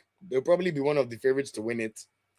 And they've shown that they can invest and continuously improve, even with selling their best players. So I'm still a bit surprised Iraola is going, but let's see anyway. It's interesting. FMK says, are all players being called up for the Inter Cup already in London to play for the Mariners? Yes, they're already in London. There are videos on Nigeria's website. I mean, Nigeria's Instagram page. Who dash Nigeria websites? That they are useless websites, NFF. But there's pictures and videos of the players in training today. Good to see Femi Aziz in the new kits and stuff. That was really beautiful to see. So, yes, of course, they're ready. And I know there was a press conference today. One of my friends was able to attend. So I'll see what he says. And then we go from there. Daniel Abanom says, and equate 3 original big clubs. And you mentioned, look, I can tell you it's not you that will tell me the history of England. In case you need educating, in England, there are 3 traditional big clubs. Man United, Liverpool, and Arsenal. They're called what in England, isn't what they used to call them about the action red, top reds. Literally, all through British society history, Arsenal, Man United, and Liverpool have had periods of dominance. Arsenal in the 30s, Herbert Chapman in the early 70s, and of course, when the Wenger time came. Man United and Liverpool have 20 league titles each. We all know about the famous Liverpool period in the 80s, especially with the Champions Leagues they're able to win. John Barnes and all their man, Kevin Keegan, Kenny Dalglish. A lot of Liverpool's titles, of course, were won in the 70s and 80s, which is why up until as at 1990, Liverpool had 18 league titles. They were by far the biggest juggernaut in England for a while. And at that time, they already had 5 Champions League. Since this guy needs me to school him on the history of English football, so I will school him very well. So after that, of course, Liverpool have won 2 league titles in the past 36 years now, which they've now added to make 20. Man United, on the other hand, before Sir Alex Ferguson, were on 7 league titles. And then Sir Alex Ferguson, of course, came to dominate the era through the 90s, the 2000s, and the early 2010s by winning 13 league titles for Manchester United, ending a 26-year league title drought. In fact, things got so bad for Man United, they got relegated one time, in the 70s, in case you don't know. Obviously, there's the Munich air disaster, but shout out to Man United for winning being the first English team to win the Champions League. The first English team, not Scottish team, because Celtic won it first before everybody. So, because we need to tell him, since he does not know. Then, of course, Man United, 13 league titles, so now they're at 20, and we know the Champions Leagues Man United have. They have 3 in their history, 1999, 2008, and before then, with George Best and the guys, and Bobby Charlton's people, After that, the next biggest club in England, whether you like it or not, because Nigerians like doing this thing, is Arsenal. Arsenal have 14 league titles. Under Wenger, we won 3. Arteta has won 1. Prior to that, we had 10. I don't know if you know about the historic win when Arsenal won the league title at Anfield. It's up for grabs. Michael Thomas beating Liverpool 2-0 to clinch the league title over them. Maybe you're not aware. Or the early 70s when Charlie George and co were winning doubles for Arsenal. Do not be deceived because of no Champions League. You say any pay. Please, if you don't want to be educated, no problem. But let's not come here with English that we don't know, please. So I have to tell them the information that they need to know. So the fact that he thinks he knows the football more than me, no problem. But you cannot tell me 3 original big clubs and say I mentioned Arsenal. Everybody's aware of this, even if you're Arsenal's biggest hater. So good day and God bless you. Sammy says, I never knew you're such a diehard Arsenal fan. Absolutely, I am. Yeah, definitely. My whole life, since the year 2000. In fact, the irony of life is the first Arsenal match I watched was Arsenal versus Galatasaray in the UEFA Cup final in the year 2000. We actually lost on penalties, but we're wearing this sexy Sega gold jersey. And I just love them ever since then. So we've been flourishing and shining. So amazing to see. Anyway, IoT says we all know the penalty one is come on. Oh, anyway, we don't even care anyway. We're champions. You def made penalty offenses. If IoT, I think you're better than that with analysis. If a team goes a whole season with no red cards and no penalties, you cannot say it's PGML. This is why I always say I love IoT's analysis for anything. But once it comes to us now, something happens where the hate overtakes the reasoning small a little bit. Because how can you say we all know it's PGML? Like, come on now. IoT, come on now. Abba. There's no way that's not down to discipline and consistency and being able to understand and control your emotions. That's the primary reason. Maybe you may say there may be one penalty incident somewhere that you got lucky with. The cookies always crumbles that way. But for a team to do that for an entire season, no red cards, no penalties conceded, I think that's an incredible achievement. In the same year where they only conceded 27 goals in the league season, one of the best defenses in Premier League history, whether you like it or not, kept 19 clean sheets, So I don't think there's anything that can be taken away from Nigeria's performance. Okay, thanks for that comment, guys. Okay, now I'm going to pretend like I'm starting the episode from the beginning just for the sake of anybody that joins to watch this video as a standalone video. But thank you, listeners, and welcome to the Youth Cup preview between Nigeria versus Zimbabwe, taking place at the Valley Stadium, which is the home of Charlton Athletic, at 7:30 p.m. on Tuesday, May 26th. Of course, it will be the Super Eagles' first games since the friendlies against Jordan and Iran, which took place in March, where the Super Eagles of Nigeria beat Iran, World Cup bound Iran by 2-1, and managed a 2-2 draw against World Cup bound Jordan. So very excited to watch the Nigerian national team play yet again.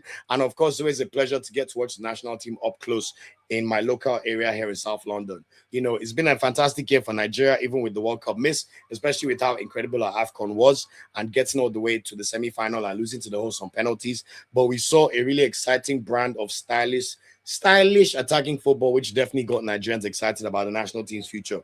So yet again, even though there's not much on the line, it's an opportunity for us to see how Nigeria can test themselves against what you'd call far weaker opposition. But at the same time, it's been upgraded to a FIFA official Category A fixture, which means there's now more ranking points available.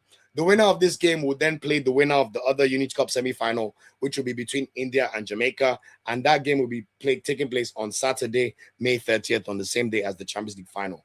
Of course, we're more interested about Nigeria, which is our national team. And most importantly, when you look at the tail of the tape, I think apart from the fact that there's not much online apart from FIFA rankings, that Nigeria still have a score to settle.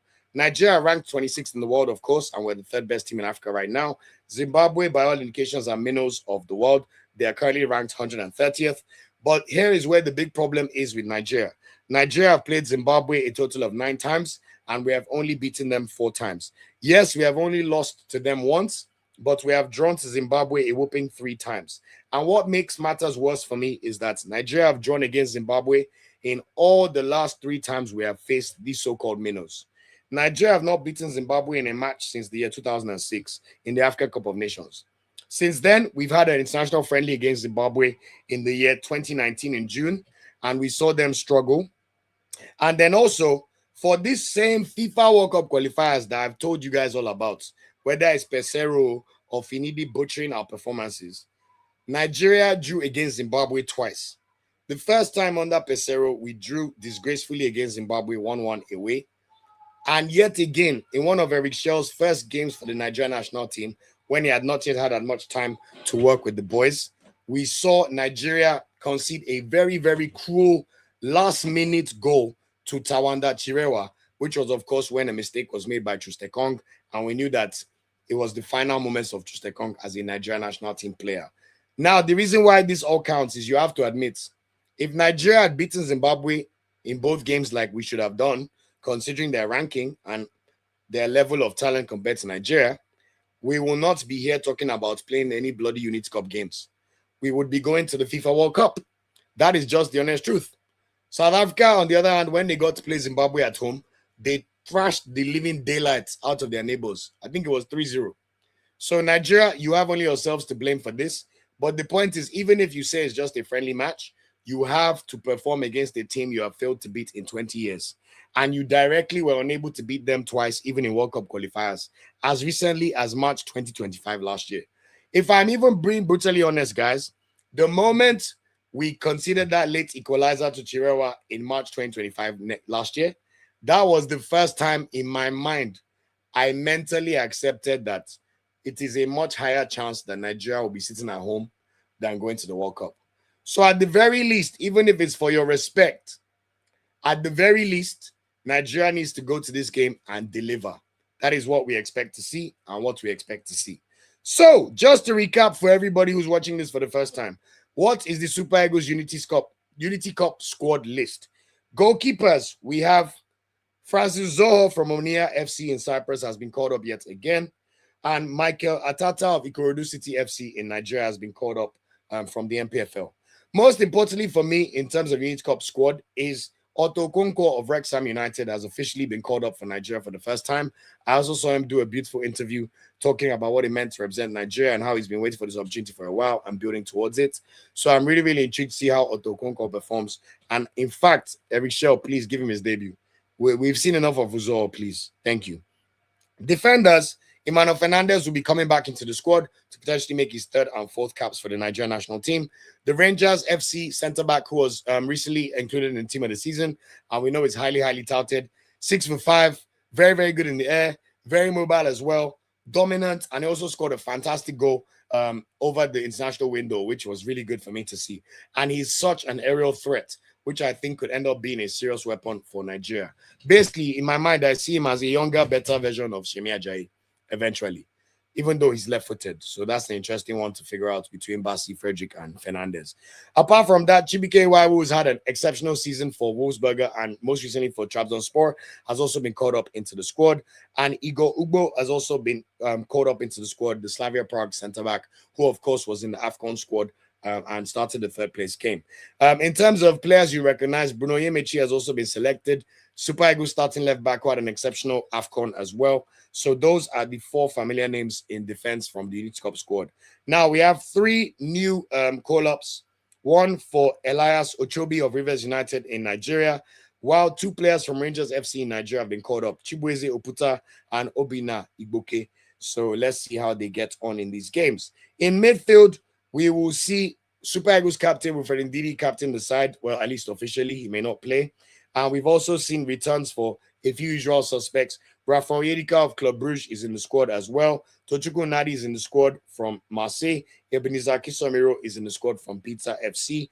All four of these players, of course, were all present at the most recently concluded AFCON. So that's good from a continuity perspective.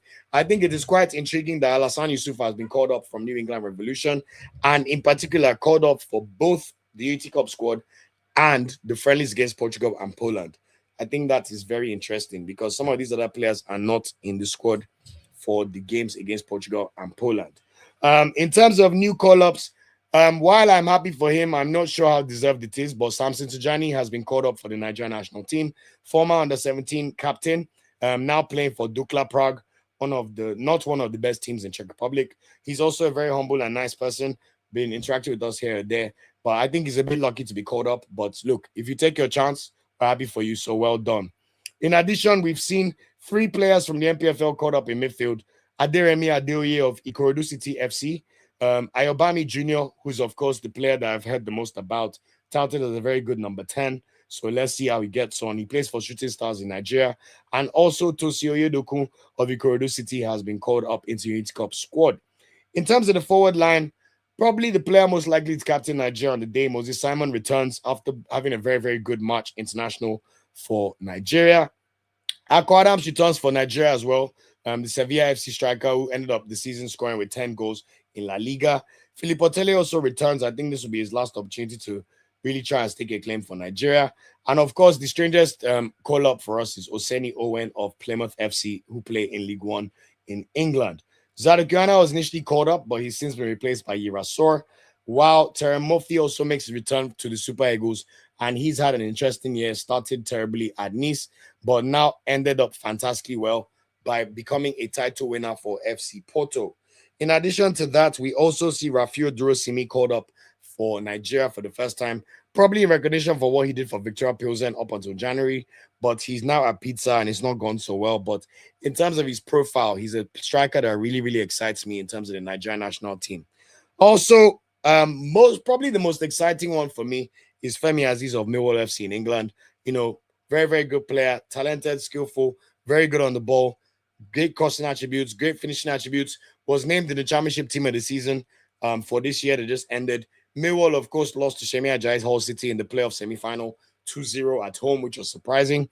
But we've already heard rumors that Brighton and Bournemouth are looking at Femi Aziz. And if there's one thing you know, if Brighton and Bournemouth are looking at you, please, that tells you that you're a very, very good player. So love to see that list. Another player, Tijani Alamin, has been drafted into the squad as one of the replacements. So that is the full squad list.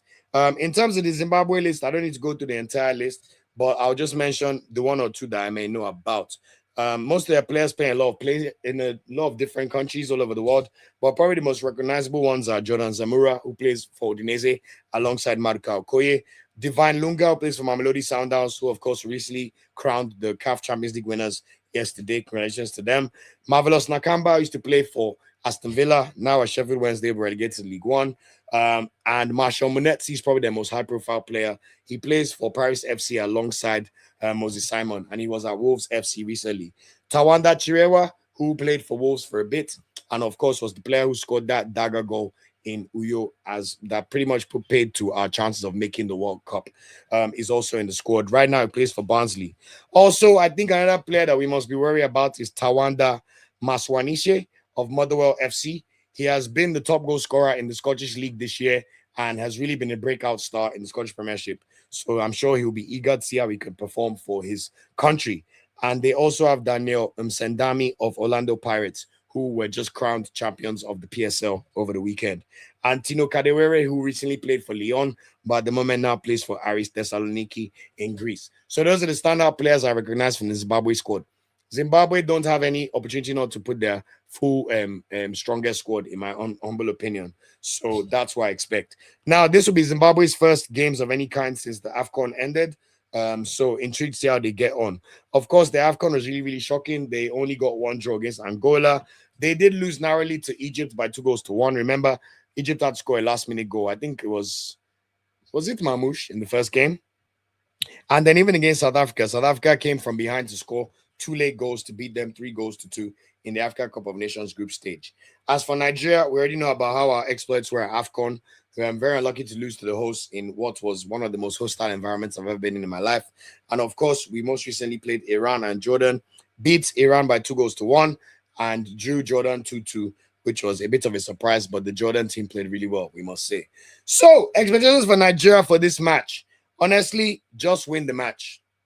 You've drawn against Zimbabwe 3 times before, so I need you to win. Secondary expectation for me, I need to see Nigeria win well. I need to see that free-flowing attacking football Eric Shell showed us from the start of AFCON until we played Algeria, before we played Morocco and Egypt, which is understandable because of the strength of the teams and the context of the moments. We still kept clean sheets in those 2 games, but I would love to see Nigeria play a very good attacking style of football. Also, I would love to see us get back to getting clean sheets. Can we get a solid defense again? Yes, we've only played 2 games since AFCON, but we conceded 1 and 2 goals respectively in those games. And some of the goals we conceded were a bit clownish. So we need to see better, especially with Francis Zoho in that game against Jordan. I have to say, watching that game, it's crazy to think that Francis Zoho has more caps than, I think he has almost 40 caps, which is crazy. Because the truth of the matter is, you cannot do more than who you are. And we've seen enough from Zoho to know his limitations as a player. But that's what I want to see. I also want to see Eric Shell give opportunities to new players, give them their debuts. For me in particular, of course, when I think about the players I want to see giving their debuts, Femi Aziz, I want to see how he performs, especially while he's in England in this kind of environment that he's comfortable in. Also, Raphaël Onyedika, can you take your opportunity? I think there's a very good opportunity right now for a striker to put themselves in the mix as the official backup to, we all know Osimhen and Akwadam start every game. Paul Onuachu is our certified third choice striker / first player off the bench based on his performances for club, also for country recently. So that second backup spot for who's going to be coming off for Akwadams, I think there's a fight for it right now because nobody has fully stood out and grasped their chance yet.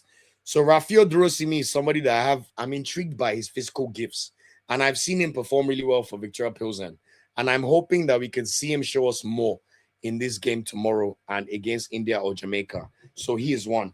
Another player that will be interesting to see how he performs will be Terry Murphy. You know, Murphy, of course, we know what he did in AFCON. He was part of the squad that went to the Abidjan AFCON and was also responsible for getting that South African player sent off in the semi-final of the AFCON. You know, obviously, it's been a rough time since he has been in the Super Eagles squad, but we all know about Terry Murphy's talent. So can we see him grasp his chance again? I would love to see it. Personally, I want to see Akwadams rested. We know about Akwadams already. We know he has 5 goals in 13 games for Nigeria. And I know that I trust Akwadams to deliver for me when we play against Poland and Portugal, you know. So no need to necessarily start Akwadams yet, especially if we're really trying to test these teams out. But it will be interesting to see how they get on. You know, in terms of midfielders to make their debuts, only Samson Tijani may be given a debut, and maybe one of the MPFL boys. I've heard great things about Ayobami Jr., so let's see if he could perform on this stage. And in terms of defenders, only the MPFL guys could be given their debuts. So let's see what the coach decides. You know, for me, I'm quite intrigued more about the attacking talent. Even the players that maybe have 1 or 2 caps, like Philippe Otele. Philippe Otele, can you deliver? His season went off the boil in the final month in Germany, it must be said. So let's see what happens in that case. So those are the kind of players I want to see play, you know, and who can take the opportunity. We already know 1 or 2 players will, but I'm intrigued to find out who those players will be. So that's what I expect from the UT Cup. In terms of anticipated lineup, it could really be anything, you know, especially with the amount of players being tested. We saw Eric Shell switch his formation slightly in the friendlies against Iran and Jordan to play with wingers, especially against Iran. So is that something that we're going to see? Or is he going to stick with his tried and trusted 4-3-1-2, which is basically the same as a 4-1-2-1-2, which served him and also well in AFCON until we got into the Morocco road jam, you know? So those are the kind of things I'm intrigued to see.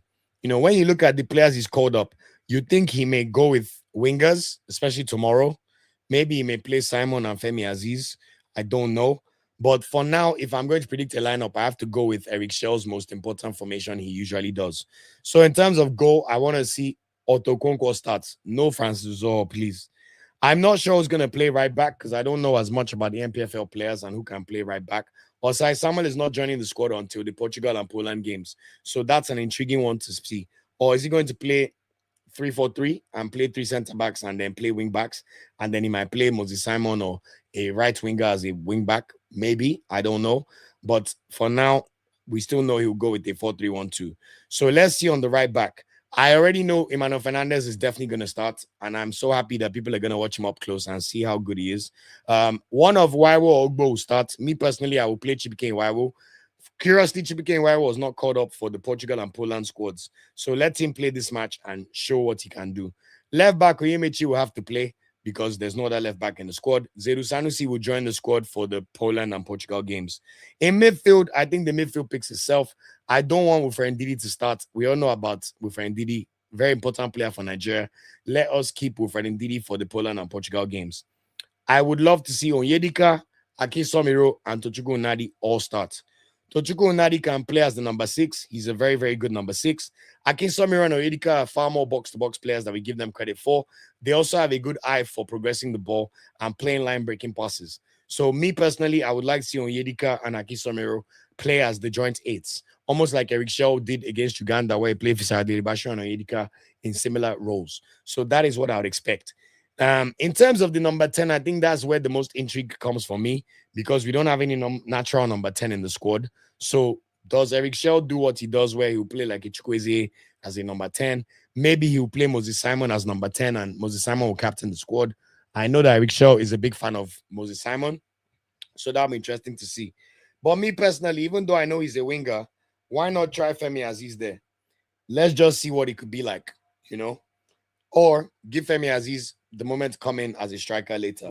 But up top, we may see one of our tried and trusted strikers start, maybe just for continuity. Eric Shell may start Akwa Adams. But honestly, me personally, I want to see Terry Murphy and Durosimi start as the strikers up top. I think both of them have a lot to prove in the Super Eagles shirt, and they know that this will be a very good opportunity for them to, show what they can do again. There's no way Osenio when is going to start anyway, you know. And so I think out of the 3 out-and-out strikers, let Akwa Adams just rest. We already know all about Akwa Adams' exploits for Nigeria. So I would expect Murphy and Durosimi to start. So when I look at this lineup, I'm still very happy with the lineup. Yes, I'm not sure who the right back is, and I'm not sure who's going to play in the number 10 position. But when you look at the squads between Nigeria and Zimbabwe, and the fact that we need to beat Zimbabwe again to make up for the disrespect of drawing against them in our last 3 games, I'm still confident that with Eric Shell's tactics and playing on a good pitch, in front of a crowd where they'll be supporting Nigeria, obviously the Zimbabweans will be there too. We should get the win. So my score prediction for this game is going to be a 2-0 win. And I'm hoping that we will see goals from debutants. So let's see Raphaël Onyedika, or I'm hoping Femi Aziz can tap between Emmanuel Fernandez, blessing, and score on his debut for Nigeria.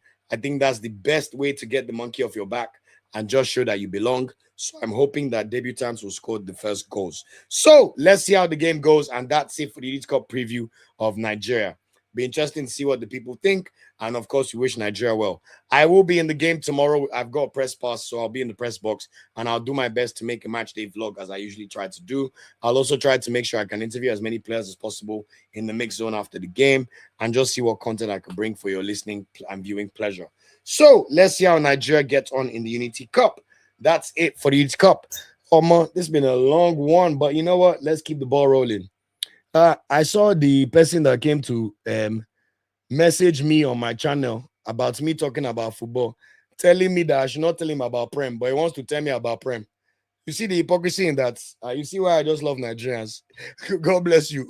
Please, it's not you that will tell me my own born knowledge. So you two, I respect your own, but what you said is clearly cap and something that's very factually incorrect. So you can't then say something that's wrong and then be bragging that I cannot tell you about football. The fact is what you're saying is wrong. So God bless you. Anyway, let me try and speed through the end of season awards. I want to see what the people think about this. But the whole aim of this is you guys know about this channel. I don't do this just to cover when Nigeria is playing. That's, of course, a big and important moment of what we do on the channel. But most importantly, we also want to be a channel that highlights our players in the league season. That is what builds credibility and makes people be aware of how our players are performing on the big stages in their various clubs. I think the average Nigerian is far more aware of what their Premier League club is, as evidenced by the charts too. than how our players are performing in their various leagues, you know. So that's one of the biggest factors why I decided to start this channel and this podcast over 5.5 years ago, you know. So far, so good. But I think it's very important that we give players their flowers for a great club season. But we'll also be touching on how they performed for Nigeria. So the categories for the end of season awards 2025-2026 for me are player of the season, of course, young player of the season, best goalkeeper, best defender, best midfielder, best striker, breakout star of the year, and biggest Super Eagles impact. I wanted to call that one out specifically because we still need, this is a channel that primarily loves Nigeria and Super Eagles. So we also have to talk about who's made the biggest impact to the Super Eagles of Nigeria this year. And of course, a lot of that to be AFCON and also the World Cup qualifiers. We're talking about the 2025/2026 season, which started in August last year. And of course, is going to end this week coming with Arsenal playing Paris Saint-Germain in the Champions League final. So looking forward to that. And then I'll round up the podcast with the Nigeria team of the season. That is going to be the final thing I'm going to do to end the podcast. So without any further ado, starting with the player of the season nominees. Actually, let me do player of season last. Starting with the best goalkeeper. I think this one, we have only 2 nominees, to be honest. I'll add one more, but officially, he only started playing for Nigeria. Maduka Okoye, 10 clean sheets in Syria for Udinese, despite not playing a game until October. First Nigerian goalkeeper to keep up to 10 clean sheets in the top 5 league in Europe in 10 years since Vincent Yama the Great did it in 2015. So Maduka Okoye is a nominee. And of course, Stanley Nwabali, even though he did not play half the season, we have to admit he had a fantastic Africa Cup of Nations for Nigeria. You know, when you watch the way he played in AFCON, you know, he kept 5 clean sheets in AFCON. Once Nigeria conceded goals in the group stage, we stopped conceding goals for the rest of the tournament. We kept 4 straight clean sheets in our knockout games, and Stainabali was exceptional against Morocco and Egypt from the penalty spot. So we have to give him his credit. If you even widen that out to World Cup qualifiers, the one person that did his job to get to this World Cup, the 2 people, Victor Osimhen scored all the goals needed to score, and every time we lost a match, he was off the pitch. And Stainabali saved 2 penalties against DR Congo, and we still watched Nigeria miss out on making it to the World Cup by losing on penalties. So Stainabali was excellent for Nigeria in all games he played throughout the 2025/2026 season, despite the fact that we have not seen him play any football games since January. So now this one, I think he picks himself. You know, we give Nwabali the credence for an amazing AFCON, and of course that was fantastic. But everybody would agree that when a player gets 10 clean sheets for the first time, a Nigerian player has done it in 10 years, that player has to be the goalkeeper of the year. I will also give an honorary mention for Okonkwo for playing quite well for Wrexham in their championship playoff push. Ultimately, they fell short and did not make it into the championship playoffs, but he's now been rewarded for his exploits with the call-up to the Super Eagles of Nigeria. And let's see how his season shakes out next year or even in the summer, you know, with the added pressure and fame that will come with being a Super Eagles player. But I think the best goalkeeper here is very simple. Maduka Okoye, you have to be the goalkeeper of the year. And we just have to continue to, especially the fact that you did not play any games right until the start of October. So Maduka Okoye, you are the goalkeeper of the year. Take your applause. So moving forward to best defenders. Defenders in when it comes to Nigeria, I think we've had a lot of defenders play well for the Super Eagles. When you look at our AFCON starting back for Onyemechi, Bright Osai, Samuel, Shemi Ajayi, and Calvin Bassey. Now, Onyemechi has not had the best season for Olympiacos as a club despite playing. He played in the Champions League, yes, but Olympiacos did not win the league title, which in Greek language is a disaster. Olympiacos are also owned by Angelos Marinakis, the same owner of Nottingham Forest. So he's not going to be happy at the fact that they finished the season in 3rd place. So we cannot say Onyemechi had a great season for his club. But for Nigeria, absolutely. In fact, Odumodu was always telling me during AFCON that Onyemechi is playing like a young Marcelo. And honestly, you have to admit he played so well. I think the best way to sum the kind of AFCON that Onyemechi had was that fantastic cross that he played for Victor Osimhen against Algeria, where Osimhen hung in the air and just dotted that ball under Lucas Zidane's Toulouse.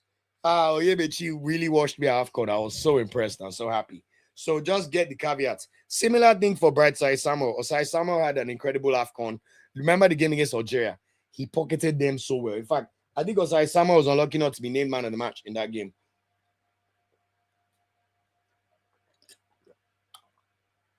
But of course, if you're Osai Samuel and you leave Fenerbahce and you're starting half the games in the playoffs for a mid-table team like Birmingham City, we cannot call that a good season based on the caliber of player you are and what we know that you can deliver. And similarly for Shemi Ajayi started a lot of games for Hull City, and of course, he's been rewarded with promotion into the championship. So he's had a very, very good season, but it was still the championship, and it's not like it was a team of the season. But he's had a good year. But for me, the nominees for Defender of the Year based on the seasons they put together for club and country, one is of course still Calvin Bassey. Calvin Bassey is the absolute pillar of the Super Eagles defense. I don't think there's any debate or doubt about that. His passion, his commitment, his gameplay, playing the ball out the back, putting his body on the line. He is just a defensive juggernaut. And especially when he puts on that Nigeria jersey, it's like something else enters his body and his spirit, and he just realizes that he's representing himself, his family, his country, his nation, his tribe, the diaspora, all Nigerians all over the world, and he puts it into his performances. Do you remember that Morocco display in the semi-final of AFCON? Calvin Bassey played like he was not going to lose that day. If not for penalty shootouts, Calvin Bassey that day, oh my God, I had to give him so many flowers that day. Even when I was in Rabat, I'm feeling so sad about that. And also, we have to say that he's had a very good season with Fulham as usual. You know, maybe not hit the same heights of last year, but Calvin Bassey has been impressively solid as usual. And also, I know he's an Arsenal fan, so let me just throw that one in there. So, shout out to Calvin Bassey for an incredible year as one of our nominees. Also, Zedu Sanusi, despite having a very tricky period in the Super Eagles jersey, especially after his wayward displays for Nigeria against Tanzania in the first game of AFCON, which then prompted Eric Shell to drop him for Bruno Yemechi. And I heard that the competition did a world of wonders for both of them at AFCON, because all of a sudden we had two left backs who knew that they were of starting caliber. Now, despite his play for Nigeria, Zedu Sanusi has quietly put together one of his best seasons as a professional footballer. Zedu Sanusi started the vast majority of games for Porto as they romped back to the Portuguese league title for the first time in 3 years after losing their league title to Sporting Lisbon over the past 2 years. Zedu Sanusi was absolutely instrumental in this happening, and the last time Porto won the league, he actually scored the winning goal to clinch the league title. So to see him rise again and have such a steady impact for his club and then deliver the league title again, Zedu Sanusi has to be given his flowers. As a result, Porto will be making their return back into the Champions League, and Zedu Sanusi is going to be a Champions League player yet again next year. So whether we like it or not for what he did for Nigeria, he must be given his flowers for what he did for his club side. So big well done, Zedu Sanusi. You're also nominated as a best defender of the season. And finally, for me, Emmanuel Fernandez has to be a nominee for defender of the season. This is a player that at the start of the season had been an unknown quantity straight from League One in Peterborough in England and moved straight to Rangers FC in Scotland. And we must say he's one of the finds of the season. This is a player who played well over 30 games for Rangers in the league, ended up being in the team of the season in a very, very bad year for Rangers. And when I say bad year, I mean disastrously bad year. Rangers finished third. For Rangers to finish third is basically like an insult, you know. But this man, at the tender age of 24, came into the Scottish PSL and ended up playing 27 games. Do you know that from center back, this man scored 5 goals? Just to show you the threat he is in the air. And to now add on to that, he makes his debut for Nigeria in March. And he nearly scores his first goal for Nigeria in his first 2 caps with a fantastic finish. And he was such a threat in the air in both boxes for Nigeria and slotted in seamlessly into playing for the Super Eagles of Nigeria. This is a player that is already being rumored is going to be moving to either somewhere in the Bundesliga. I've heard the likes of Dortmund, Leverkusen. I've also heard in the Premier League there's interest from Everton. There was even an Arsenal link, but we know that's probably a lie. You know, Chelsea maybe. But the point is, this is a player that rose from being 500k in market value at the start of the season to 18 million euros in market value. You know, So I think this is a player of great, great exploits. He can also fill in at right back. So maybe Fernandez plays right back on tomorrow on Tuesday. But Emmanuel Fernandez, for such an exceptional season, you, my friend, are also a nominee for Defender of the Year. But if I consider both their club career and their country contributions for the Super Eagles, I don't think I can look past Calvin Bassey. Calvin Bassey, for being an absolute pillar for the Super Eagles of Nigeria, all through World Cup qualifying, by the way, as well. This is a player that also was the one who got his equalizer against South Africa in World Cup qualifying and put his body on the line for his country any and every single time he was needed. An absolute superstar of a performer, played 30 Premier League games, got 1 goal and 1 assist, and was just imperious in defense. And most importantly, what he did for the Super Eagles of Nigeria. I think the best thing to describe Calvin Bassey's exploits is the fact that no Nigerian ever panics when they see Calvin Bassey in the lineup for the Super Eagles. And I think he's given us a confidence and trust that will only continue to grow with time. And honestly, Calvin Bassey, I think your performances needed a Premier League, a World Cup appearance. So on behalf of the of Nigerians, I apologize to you for the incompetence of our NFF. But you, my friend, put in such a spectacular season, especially for country. And I think because of your exploits for Nigeria, especially in the AFCON, it's not every day you have an AFCON. We have to wait 2 years for these things normally. After 2028, we're going to have to wait for 4 years if somebody has not removed Motsepe from all the way it's damaging our football. But Calvin Bassey, you have been imperious, and you, my friend, are the Nigeria defender of the season. Bye. There are also exploits of people like Igor Ugbo, I must say, because he won the title in Slavia Prague, came into the Nigerian national team, and also played well. Also, Chibuike Nwaiwu, for such an exceptional season for Trabzonspor, has to be in there, looking at his exploits. But when you combine the Nigerian national team, especially having an AFCON during the season, I don't think I can look anywhere else further than Calvin Bassey. So you, my friend, are the best defender of the 2025-2026 season. So now moving on to best midfielder. This one's a really tricky one. I think we have the nominees for me would be Raphaël Onyedika, major impact for Club Brugge in the title-winning season yet again. Imperious in the Champions League when played upon. This is a player that played over 10 games in the Champions League and was man of the match in at least 2 of these games. Won the league title and looks like he's really matured as a player. Put in one of the few 10 over 10 midfield performances I've ever seen in a Super Eagles jersey in the third group game against Uganda, where he scored 2 goals and was exceptional in all metrics you could look at from a midfielder. So Raphaël Onyedika is definitely a nominee. Frank Onyeka as well for his AFCON exploits for Nigeria. Started every game apart from the game against Uganda. And you must say that him and Didi and Iwobi definitely have a chemistry for the Super Eagles that is very hard to replicate, And then for someone that was having such a struggling club career, to make the decision to move over to Coventry, take the step down. Yes, they were first when he arrived, but this is a player that played every single game for Coventry and was imperious in the center of midfield alongside Rudoni, And then Frank the Tank ended up getting Coventry promoted back to the Premier League, finishing first, so he won a title. And when you look at the combination of his club and country career, you have to say that Frank Onyeka is a nominee for best midfielder. I think also for his exploits for Nigeria in particular, we have to put Nigeria captain in there. Referee Ndidi scored his first goal for Nigeria at the AFCON. I remember how we were all panicking when Referee Ndidi was not able to play in the AFCON semi-final against Morocco. And also when we were initially not sure if we'll be able to play against Congo and Gabon. But as a result of it, is it Benin Republic? There was a game where we were panicking that he may not be able to play, So I don't think anybody can doubt Referee Ndidi's influence for the Nigerian national team. And he slotted in very well as captain, I must say. Fair play to him. Club career this season was a bit of a struggle. Besiktas were really shockingly shit. They finished 4th. But for him being named Super Eagles captain and what he did for his country, I have to give him his flowers. And of course, Alex Iwobi. We saw the exploits. I think this AFCON was the AFCON where everybody finally accepted Alex Iwobi in the upper echelons of African football and as a Nigerian footballer.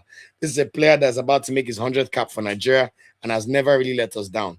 But this AFCON, Eric Shell platformed him in a way that we could really see all his big strengths. Alex Iwobi broke the record for the line-breaking passes at the tournament and was very instrumental in giving us the pre-assist for a lot of our goals. Out of those 14 goals we scored, I think at least 4 or 5 were Alex Iwobi pre-assists at AFCON. And at Fulham, he continues to remain a very important player, whether he plays in central midfield or left wing. As long as Alex Iwobi is fit, Alex Iwobi is going to play a match. And this is while he can still live his life as a human being and release a music album. I just love the fact that Alex Iwobi is really settled into himself and continues to get his flowers and perform really well as he's getting older. And now at 30, we've seen him continue to progress as a footballer, which is just amazing to see. So Alex Iwobi is also a nominee. So those are my nominees. Now, I want to still give a shout out to players like David Moses winning the league with Slavia Prague, doing very well. Anthony Dennis at Gotsepe had a very good season for them.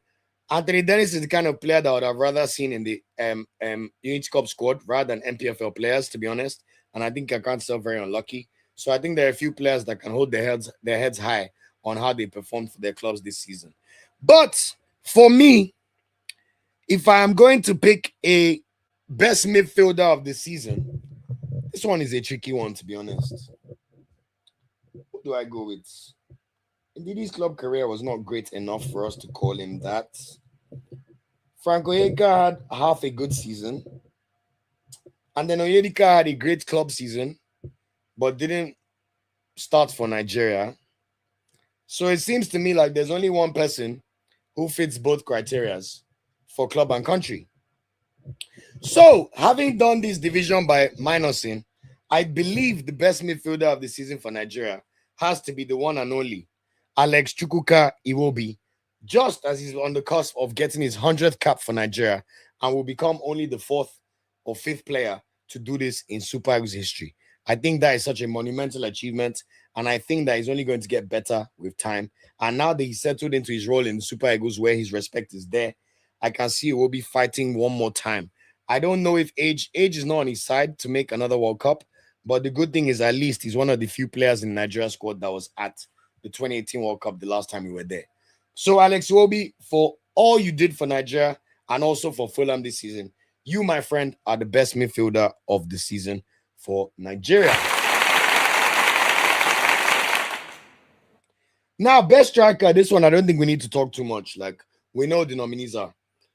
Shout out to the new players called up to Nigeria squad, but there's 3 strikers that have risen above it for Nigeria this year, and you could also argue in terms of when you're looking at strikers, I also include Ademola Lookman because Lookman is a 10 for Nigeria, and I don't want to talk about wingers because I don't think we've had wingers that have flourished that much like that, So Victor Osimhen, very simple, 22 goals, 15 in the league, 7 in the Champions League, at least 5 man of the match awards for Galatasaray in the Champions League. Won the Turkish league title for the 2nd straight season, and was just very, very dominant, especially in big, big games. It's culminating in the Fenerbahce game where he, of course, opened the scoring as Galatasaray beat Fenerbahce 3-0. Also, for Nigeria, this AFCON was the first AFCON where there was no longer any commas about Osimhen's impact for the Nigerian national team. He scored 4 goals in the tournament and was absolutely amazing. A game breaker player for us, especially in the knockout games when you look at how he performed against Mozambique and Algeria. Even after the whole fight with Lookman, for him to dust himself off and come on and put in such an amazing performance against Algeria, that was one of the highlights of the tournament for me, I must say. Like Victor Osimhen, where you even take it a step further back, Nigeria were on the verge of missing out on World Cup qualification totally. Victor Osimhen put the country on his back, scored a hat-trick in the final game against Benin Republic in Uyo to single-handedly drag Nigeria into that playoff. In that same playoff against Gabon, even after missing a gilt-edged charge at the end of the game, he rose up to score a brace in extra time against Gabon. The moment Victor Osimhen left that pitch at halftime against Congo, while it was 1-1, that was when you could see the hope and the faith of the Nigeria team leave the breath. So in terms of impact for country, even with the exploits of the others, I don't think anybody can ever use their mouth to tell you that there is a more important player for the Super Eagles of Nigeria than Victor Iheanacho Osimhen. So just an incredible, incredible season. Now also, Onuachu has to be given his flowers. I'm sorry. 26 goals in all competitions, 22 in the league, 4 in the Turkish Cup, finished at the top goal scorer in Turkey, finished with 4 goals in the Turkish Cup and won the title as well. Also went on a 10-game scoring run after AFCON. Even at AFCON, Onuachu scored a goal against Uganda and dispatched his penalty against Morocco, which shows a composure improvement and really just believing in himself and his quality. he has really, really shone as a king of putting the ball in the net. And I must say, even as a professional, he looks fitter, more agile, more confident, and more decisive with his finishes this season. So, Onuachu, what a wonderful, wonderful achievement of a season. Akwa Adams, of course, has to also be nominated. Yes, he only got 10 La Liga goals, but still double figures for a Sevilla side that struggled all season, you know. And in particular, I think Akwa Adams is a very, very good testament to these Unity Cup boys about players coming into the Nigerian national team and taking their chance. Akwa Adams was nowhere near the national team setup this time last summer and found his way into the team for the qualifiers against Lesotho. And guess what? Against Lesotho, while we're struggling, Akwa Adams bails Nigeria out by scoring a very, very big and important goal. Then we go and play Gabon. 20 minutes to go. It looks like it's going to be 0-0. Akwa Adams, yet again, just by his pressing intensity, wins the ball and scores for Nigeria to make it 1-0. Akwa Adams goes to AFCON, scores another 2 goals, very decisive goals. Probably the most aesthetically pleasing Nigeria goal at AFCON, where Iwobi played the ball to Osimhen. Osimhen laid it on a plate for Akwa Adams. Akwa Adams caught Lucas Zidane and passed the ball into the net and then did the symbolic celebration. Akwa Adams has just had a fantastic season. And every time he puts on a Nigeria jersey, he looks like the real deal. And we know that there's more to come from Akwa Adams, especially in a much more attacking side. Now, also, Ademola Lookman, we cannot go without mentioning Ademola Lookman. Like, come on. 12 goals and 5 assists for Atalanta and Atletico Madrid combined for the season. 3 goals and 4 assists at AFCON. Like, there was a point at AFCON, especially the first 5 games. I think Ademola Lookman was almost a lock for player of the tournament at the initial beginning stages of that tournament, it must be said. Like, he was absolutely incredible. Like, 3 goals, 4 assists at AFCON. I think it was surely he was named in the team of the tournament, or very unlucky. UCL Champions League semi-finalist, scored big goals against Real Madrid, Barcelona, decisive goals in big games already since coming from January. And we already know that he has that in his DNA. Copa del Rey finalist, so even though without winning anything, he still made a positive and very, very telling impact for club and country all through 2025-2026 season. So those are my 4 nominees for strikers of the year. Now, this one is not going to be Akwa Adams and it's not going to be Lookman because Lookman did not win a title, in my opinion. So I think it is between Victor Osimhen and Onuachu. And it all depends on how much you weight Nigerian national team performances versus club performances. Because Onuachu scored more goals slightly than Osimhen. But you have to admit that Osimhen scoring 7 goals in the Champions League counts for more because he scored them in big decisive games. Liverpool, especially, you know. So those Champions League Man of the Match awards for Osimhen are very, very telling. And most importantly for me, he still ended himself as the league title winner for Galatasaray. And in all the big matches when he needed to put his team on his back and score a decisive goal, Victor Osimhen was always there at the ready. Now, if you look at our World Cup qualifying as well for 2025-2026, no Victor Osimhen, no party. Every single match Nigeria lost in World Cup qualifying, Osimhen did not play. Every single match the Nigeria messed up last year in this 2025-2026 season, Osimhen was not on the pitch. Osimhen was not on the pitch when Congo beat us because he left at halftime. And against Morocco, he got injured again and was pulled just before the penalty shootout.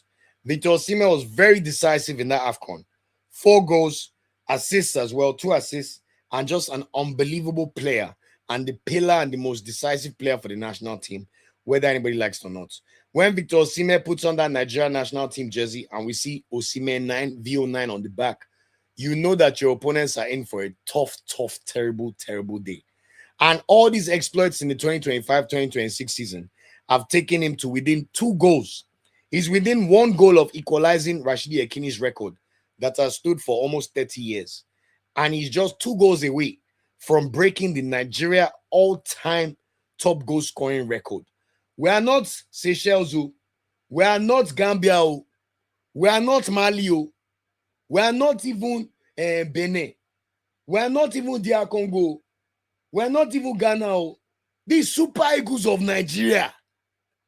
I don't think we can minimize the achievements in any way, shape, or form.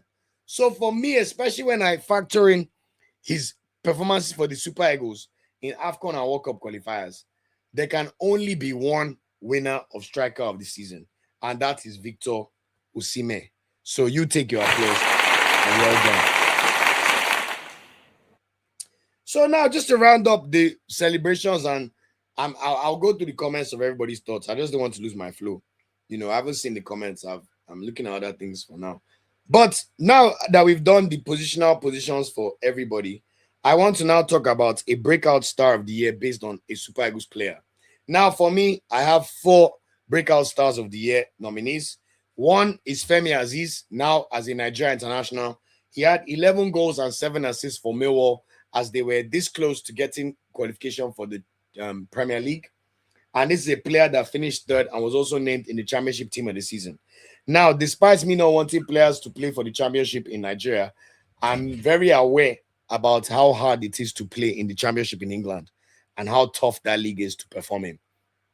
So Femi Aziz has had an incredible rise and is very likely to be a Premier League player next year anyway, once the big boys start coming with the budgets in the summer to sign him. So he is one.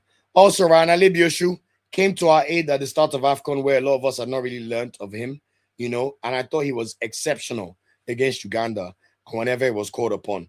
The physical profile of this man, to be 6'3", that fast, that good at crossing, that good at defending, and be a very good attacking fullback.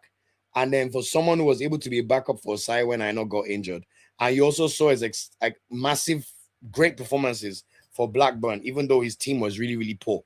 This is a very, very good cultured player. So shout out to you, Rana Lebioshu. Also, Zadokiana, for someone to burst on the scene in the last 3 months and is the talk of the town in the whole of Sweden. I went there myself to go and capture him and watch him. The goals, the assists, but the importance and the legacy and just the way. If Swedish people are excited about a player, it means he's good. Swedish people are like Dutch people as well sometimes. Maybe they may not be as expressive. But to see the way people clamor for Zadokiana, oh my God, what a very, very impressive player. And also Emmanuel Fernandez. Up until his Super Eagles call up, we'd known about him and we're tracking him a little bit. But my word, for you to have 7 goals as a defender in a season, 5 or 6 for Rangers and 1 for Nigeria, and to be in the team of the season in the worst Rangers side in at least 4 or 5 years. Wow. Emmanuel Fernandez was the player that washed Nigerians the most when we started watching the friendly matches in March. And to be honest, I don't want to waste you guys' time. The breakout star of the year is Emmanuel Fernandez.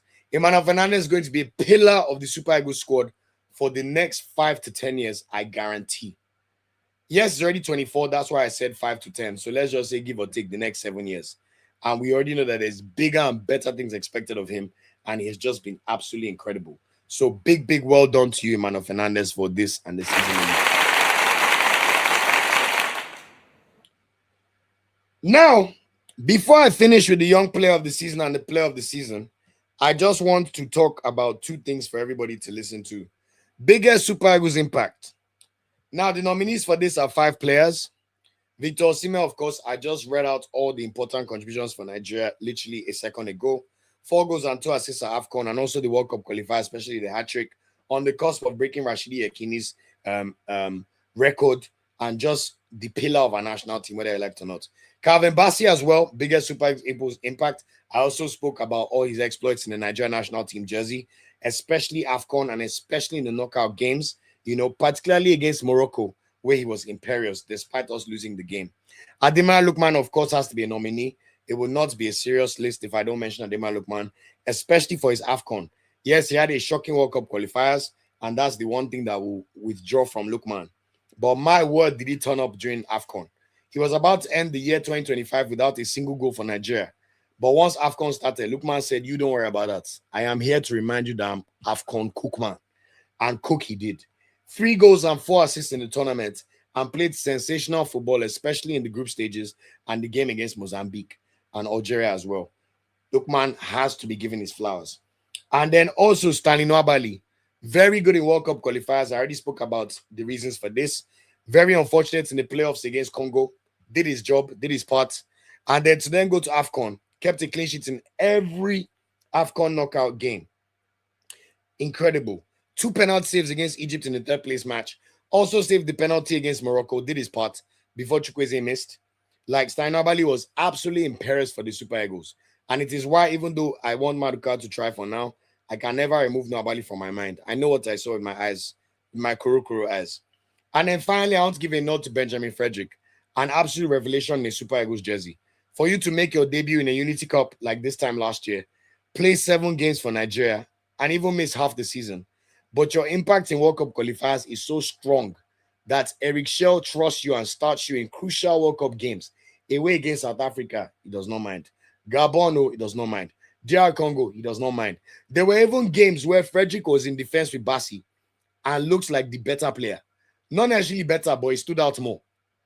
That's how incredible Benjamin Frederick was for Nigeria. And I must say, he washed me so much. And Benjamin Frederick is the reason why I will not turn up my nose at even players getting opportunities at Unity Cup, because you never know just who may surprise you in a positive way and be incredible for the national team. So let's see how he gets on. But these are my nominees for biggest Super Eagles impact. Now, based on everything I've said already about the World Cup qualifiers and AFCON, similar to this, it can only be one man, Victor Osimhen. I don't think we can excuse. Yes, it is very close because I think Lookman has a shout, and Nwabali as well, especially with the World Cup qualifiers and AFCON. But Osimhen, especially after that AFCON and the World Cup qualifiers as well, whenever Osimhen did not play, there was no party.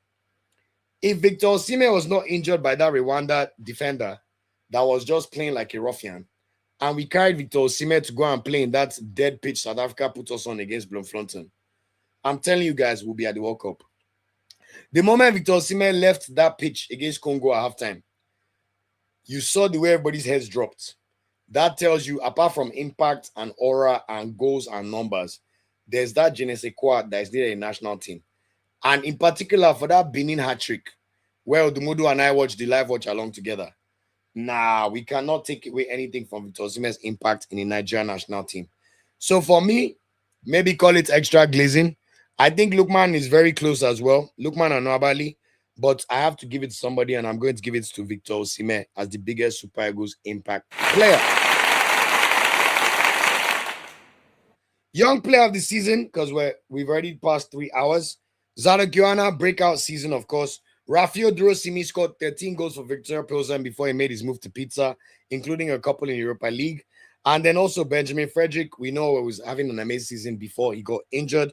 And also Prosper Oba with 8 goals and 3 assists in 13 games. I will also put Emmanuel Fernandez in this category as a 24-year-old. He's not super old for us to say he's not still young. Is there any other person that I'm missing out that I should think about that's young? Chibuike Nwaiwu. Chibuike Nwaiwu. Chibuike Nwaiwu. Also, special shout out to Tochukwu Nadi for making the move to Marseille. But Chibuike Nwaiwu for playing for Trabzonspor, winning the Turkish Cup, becoming a very imperious performer, and delivering on the big stage while also making your debut for Nigeria. In fact, I overrule. My young player of the season is Chibuike Nwaiwu. I think he's going to be another pillar of our team because he's not 24. 24 feels a bit too high for a young player. So Chibuike Nwaiwu, you, my friend, are the young player of the season. And then finally, before I do player of the season, let me just go to my Nigeria team of the season. For me, it's very simple. I'm going to be a bit cheeky here because they can play in other positions. But my goalkeeper of the year is Maduka Okoye for sure. My right back, I'm going to cheekily put Emmanuel Fernandez there because of the performances he's had for club and country. And he can also play as a right back. Now, that will then allow me to play Calvin Bassey and Chibuike Nwaiwu as my centre-back pairing based on their exploits for club and country this season. Now, left back, I will give it Sanusi simply because of the exploits for Porto and having the better club career this season. He has been exceptional and was a league champion. Now, in central midfield, I will put Alex Iwobi, Frank Onyeka, and Raphaël Onyedika. Frank Onyeka and Alex Iwobi pick themselves. Alex Iwobi picks himself, both for club and country. Frank Onyeka for country picks himself. He also scored the goal against Benin that decisively took us to scored that final goal that actually clinched us our playoff place. It was Frank Onyeka that scored it. Frank Onyeka was also the person that scored the goal against Congo before we missed the chance to make it 2-0. And then we lost our heads and went out of the World Cup qualifying. So Frank Onyeka deserves his flowers. Frank Onyeka, Alex Iwobi, and also Raphaël Onyedika. Raphaël Onyedika's exploits for club have been unbelievable. And like I said, that 10/10 performance against Uganda, I will never forget it, Raphaël Onyedika. So you three are in my central midfield of the season. Lookman is, of course, the attacking midfielder of the season. No doubt about that based on the performances for Nigeria. And Nigeria's Strikers of the season are very, very simple. Paul Onuachu and Victor Osimhen, both doing great things and making us proud in Turkey. So that is my Nigeria team of the season, and congratulations to every player mentioned. And then finally, the big one, but I feel like you kind of already know who the winner is. Nominees for player of the season. Officially, Ademola Lookman, 12 goals and 5 assists for Atalanta and Atletico, 3 goals and 4 assists at AFCON, UCL semi-finalist, Copa del Rey finalist. I mean, made a move to Atletico Madrid in January, and you have to admit right now he's the player who plays for the most high-profile club amongst Nigerian internationals right now. And we already know about his exploits for them, scoring in big games against Madrid, Barcelona, you name it. Ademola Lookman delivered. Also, Paul Onuachu, I already spoke about him numerous times already during this end of season awards. 26 goals for Trabzonspor, 22 goals in the league, top goal scorer in the league, 4 in the Turkish Cup, and scored a brace in the Turkish Cup final on Friday. 1 AFCON goal, 10 games goal scoring streak for Trabzonspor after coming back from AFCON. I mean, what more can I say to you? What to Jay-Z, And of course, Victor Ijaya Olusoso Osimhen, 22 goals, 6 assists for Galatasaray, league title winner, 7 goals in the Champions League, 5 man of the match awards in the Champions League, league title winner, scoring a decisive goal against Fenerbahce, 3-0. AFCON scored 4 goals in AFCON, just 1 less than the official top goal scorer. Added 2 assists at AFCON, including an incredible assist for Akwa Adams, which showed how much of a team player he is. 5 World Cup qualifying goals, including a hat-trick against Benin that gave us any hope of going to the World Cup. And as I already said, whenever Osimhen was not on the pitch, that was when the Super Eagles of Nigeria struggled and suffered. So for me, this one is close. Shout out to Paul Onuachu and Ademola Lookman, but there can only be one player of the season for what he's done for Nigeria, especially with AFCON World Cup qualifiers and also winning the league title for his current club and also showing amazing exploits in the Champions League despite playing in the 9th best league. Victor James Osimhen, you are my official Nigeria player of the season. Keep shining, keep making us proud, keep exciting us, and keep delivering on the big stage, Ijaya Olusoso. And hopefully we will continue to rise. Whether you stay at Galatasaray, whether you come to the Premier League or Barcelona, we will day your back and we'll keep supporting you. I think Paul Onuachu is very unlucky as well based on the season he had. But unfortunately, we have to also include Nigeria performances because we are Nigeria Football Weekly and we care about AFCON and World Cup qualifiers, especially in this season cycle. So unlucky Onuachu, unlucky Lookman, but Victor Osimhen, in my opinion, is a very, very well-deserved winner and champion. So congratulations to you, Victor James Osimhen. So that's it for my end of season preview and awards. Let me now go through all the comments. I wanted to make sure I finish because it's been probably the longest episode I've ever done in my life, but it's been worth it for sure. I don't know if there's any energy to still comment, but okay, I didn't even get too many comments, so that's good. I don't have to think too much. But shout out to everybody for joining the live. It's been one for the books, very, very long. Thanks for the support. Shout out to you, Tayo A, for the super chat. The only one we got, Tony A. Forgive me, I appreciate you. But thanks to everybody for all the comments and all the support in the chats. Both the naysayers and the great everybody. It's all welcome. It's been a fantastic season, I must say. This is the last live stream on a Monday for the season. Going forward now, I will see what I can do in terms of, obviously, the Nigeria games will still come whenever there's a watch along possible. I will still do the preview and reviews of all Nigeria games as usual. Champions League, I'll try to get footage from the parade to show the Arsenal fans if they're interested in that. And of course, we go into World Cup mode where we will do a World Cup daily show as much as possible and support other African countries and not be sports. So I want to just say a final big thank you to everybody for the support this season.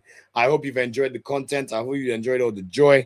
And of course, Nigeria play football tomorrow. Because I'm going to the stadium, I will not do a live watch along, but be rest assured I will do a review for your listening pleasure. So look out for that video when it drops. Always exciting to watch Nigeria football, and we wish the team and Eric Shell especially all the best for the games. So let's see how everything happens. So I appreciate everybody for their comments, and thank you guys so much for everything. Appreciate everybody. Are there any other comments worth mentioning quickly before we go? Sammy said, Mo Simon is not in camp yet. Mofi is leading the attack with Otele and Femi Aziz at the flags. Interesting. That would be great to see, especially Femi Aziz. And I think Otele did all right in his debut in March. He even got an assist. So let's see how we get on.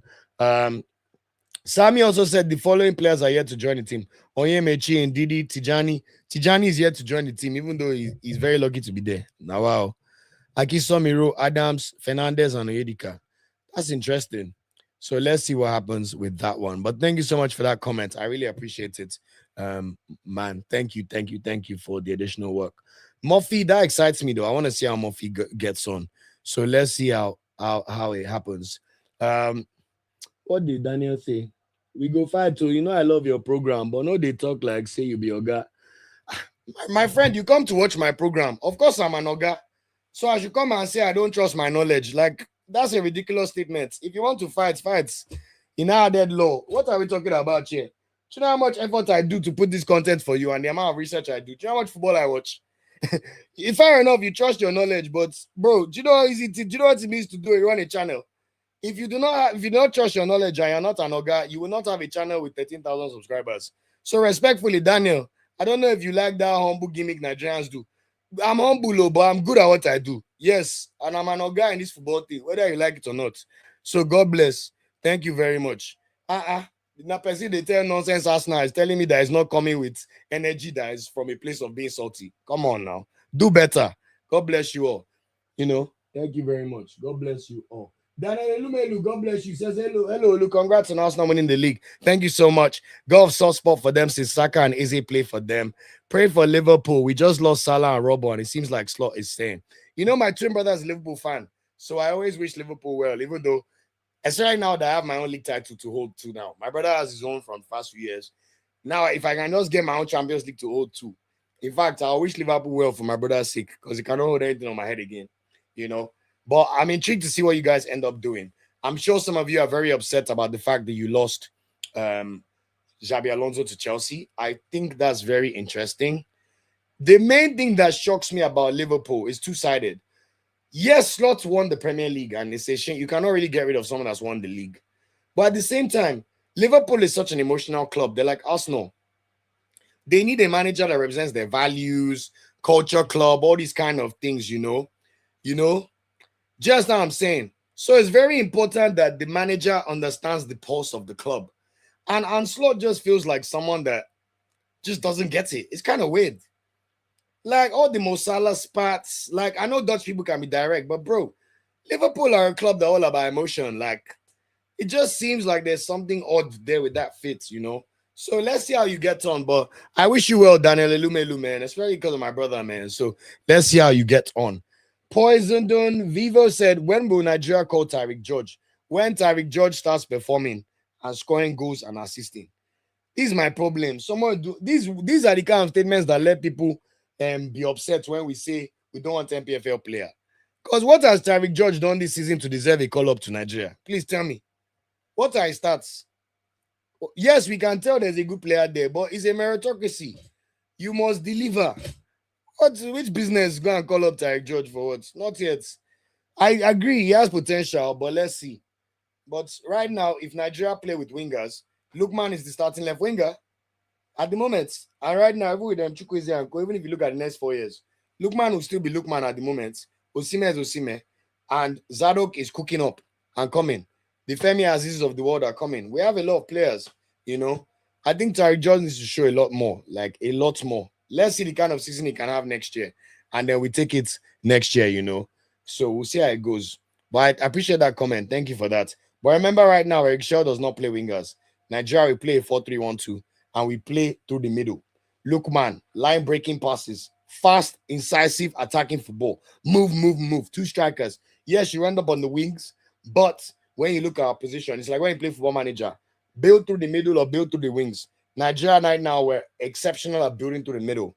But what we need is a plan B, like we saw against Morocco, where we need to effectively harness our wing play, which is what we also saw with like the Onyemechi cross for Osimhen and stuff. So let's see how it goes. Shout out to you, Daniel. Okay, now you be my guy, bro. Now you're talking. Thank you. So you cannot come on a channel and tell the person that has been putting blood, sweat, and tears that they're acting like Oga for sports. I don't understand. That's a very Nigerian thing to say. We must be proud of ourselves and we should be confident in our ability. Not arrogant, but know what you are doing. Show the amount of work. Like I said, I've been standing for 3.5 hours just now, and I have work in the morning. So, my friend, respectfully, I have to be an Oga. because I'm not just doing it to talk to 50 people if I not do my research, you know. So thank you very much. But God bless you, Sha. And whoever you think is a culture club, I can tell you're a Chelsea fan or something, because the way you were talking about Arsenal, there's a lot more resentments there. Because you're also not being objective. You scored Arsenal nonsense. You are clearly hurt by Arsenal. Someone hurt you about Arsenal, clearly. Or maybe the celebrations are pissing you off. So I would love to see you be objective next time, but I appreciate the support, my bro. Thank you. And then Chukwemeka Ogu says, please, what time does the game start? It starts at 7:30, Chukwemeka. 7:30 p.m. tomorrow. 7:30 p.m. tomorrow. I am sure that there's a possibility that the match may be streamed somewhere. So watch out for Nigeria, because it's Unity Cup organizing it. I'll be at the match, so I don't know about the streaming options, but I'll have a look and I'll ask when I get to the press box. So please make sure you look at it. Exactly. Thank you, Daniel Lumelu. Hey, you know your players. Aziz, Mubarak, Suleiman, Zadok. These guys excite me, man. Even this Mubarak boy, I want to see what he does. And then we still have Sani Suleiman at Leipzig. Let's see what he can become next year. Do you understand? So this is a perfect time to say, Poison. I would rather focus on a Sani Suleiman who Leipzig have invested the bag on. Let's see what Sani Suleiman becomes for Leipzig. They're going to sell Yan Diamande. If Sani Suleiman has an exceptional season for Leipzig next year and plays Champions League, then who is it? Tyreek George. Do you get what I'm saying? So that's what I mean about certain players. As I just said as well, I'll let you know about the Unity Cup. I'm not sure about where they're showing it, but I'm sure it'll be shown somewhere. So I will let you know. But it's at 7:30 p.m. tomorrow, guys. 7:30 p.m. It's clear you're a Chelsea fan now. I knew you were a Chelsea fan. It was clear. The hate in your heart was speaking. And now they are seeing who really runs London. They pay you. That's why you see Chelsea fans say, well, we've won 2 Champions Leagues and we've won 6 league titles. You cannot pay for motion. It's like Man City with their 10 league titles and their 1 Champions League. The motion can never reach us now. So God bless. Good luck to all involved. Better luck next season. He says his mouth as if his own club know they make mouths. Bro, get with the program. That's football. But I was so sure that you were a Chelsea fan and you hated us now because you were not talking objectively. Because even that comment you made when I was giving you history lesson, instead of you to listen, you were trying to talk spicy. But you forgot that me, I talk the spiciest. I keep it respectful for the channel, but my mouth is a weapon. I ain't gonna lie to you. So good day and God bless. I agree, Daniel Lumelu. I'm looking forward to seeing how Sani Suleiman pops off. But guys, I need to go and log off. Work tomorrow. God bless all. Arsenal are officially Premier League champions. Unity Cup tomorrow. Nigeria playing again. I'll be at the game covering it. But if I don't see you again for this summer, mind you, we still have content coming all the time. Next live stream will probably be a watch along for the Portugal game.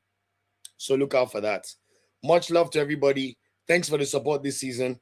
And I am so proud that the year where we've seen the best growth of the channel is the year that my club, the club, are Premier League champions of England. Thank you so much all, and God bless you all. Have a fantastic day. My friend Daniel, if you come to London or you look around on social media, it's very clear who runs London. We can all lie to ourselves, but ball don't lie and evidence does not lie. And Sammy, thank you so much for all the comments. Thank you so much. And finally, he says, bros, how you they manage they sleep after all these much talks? You know they tire. In fact, you are something else. May God continue to strengthen you. More grease to your elbows. Thank you so much for that, Sammy. That's a fantastic way to end the podcast.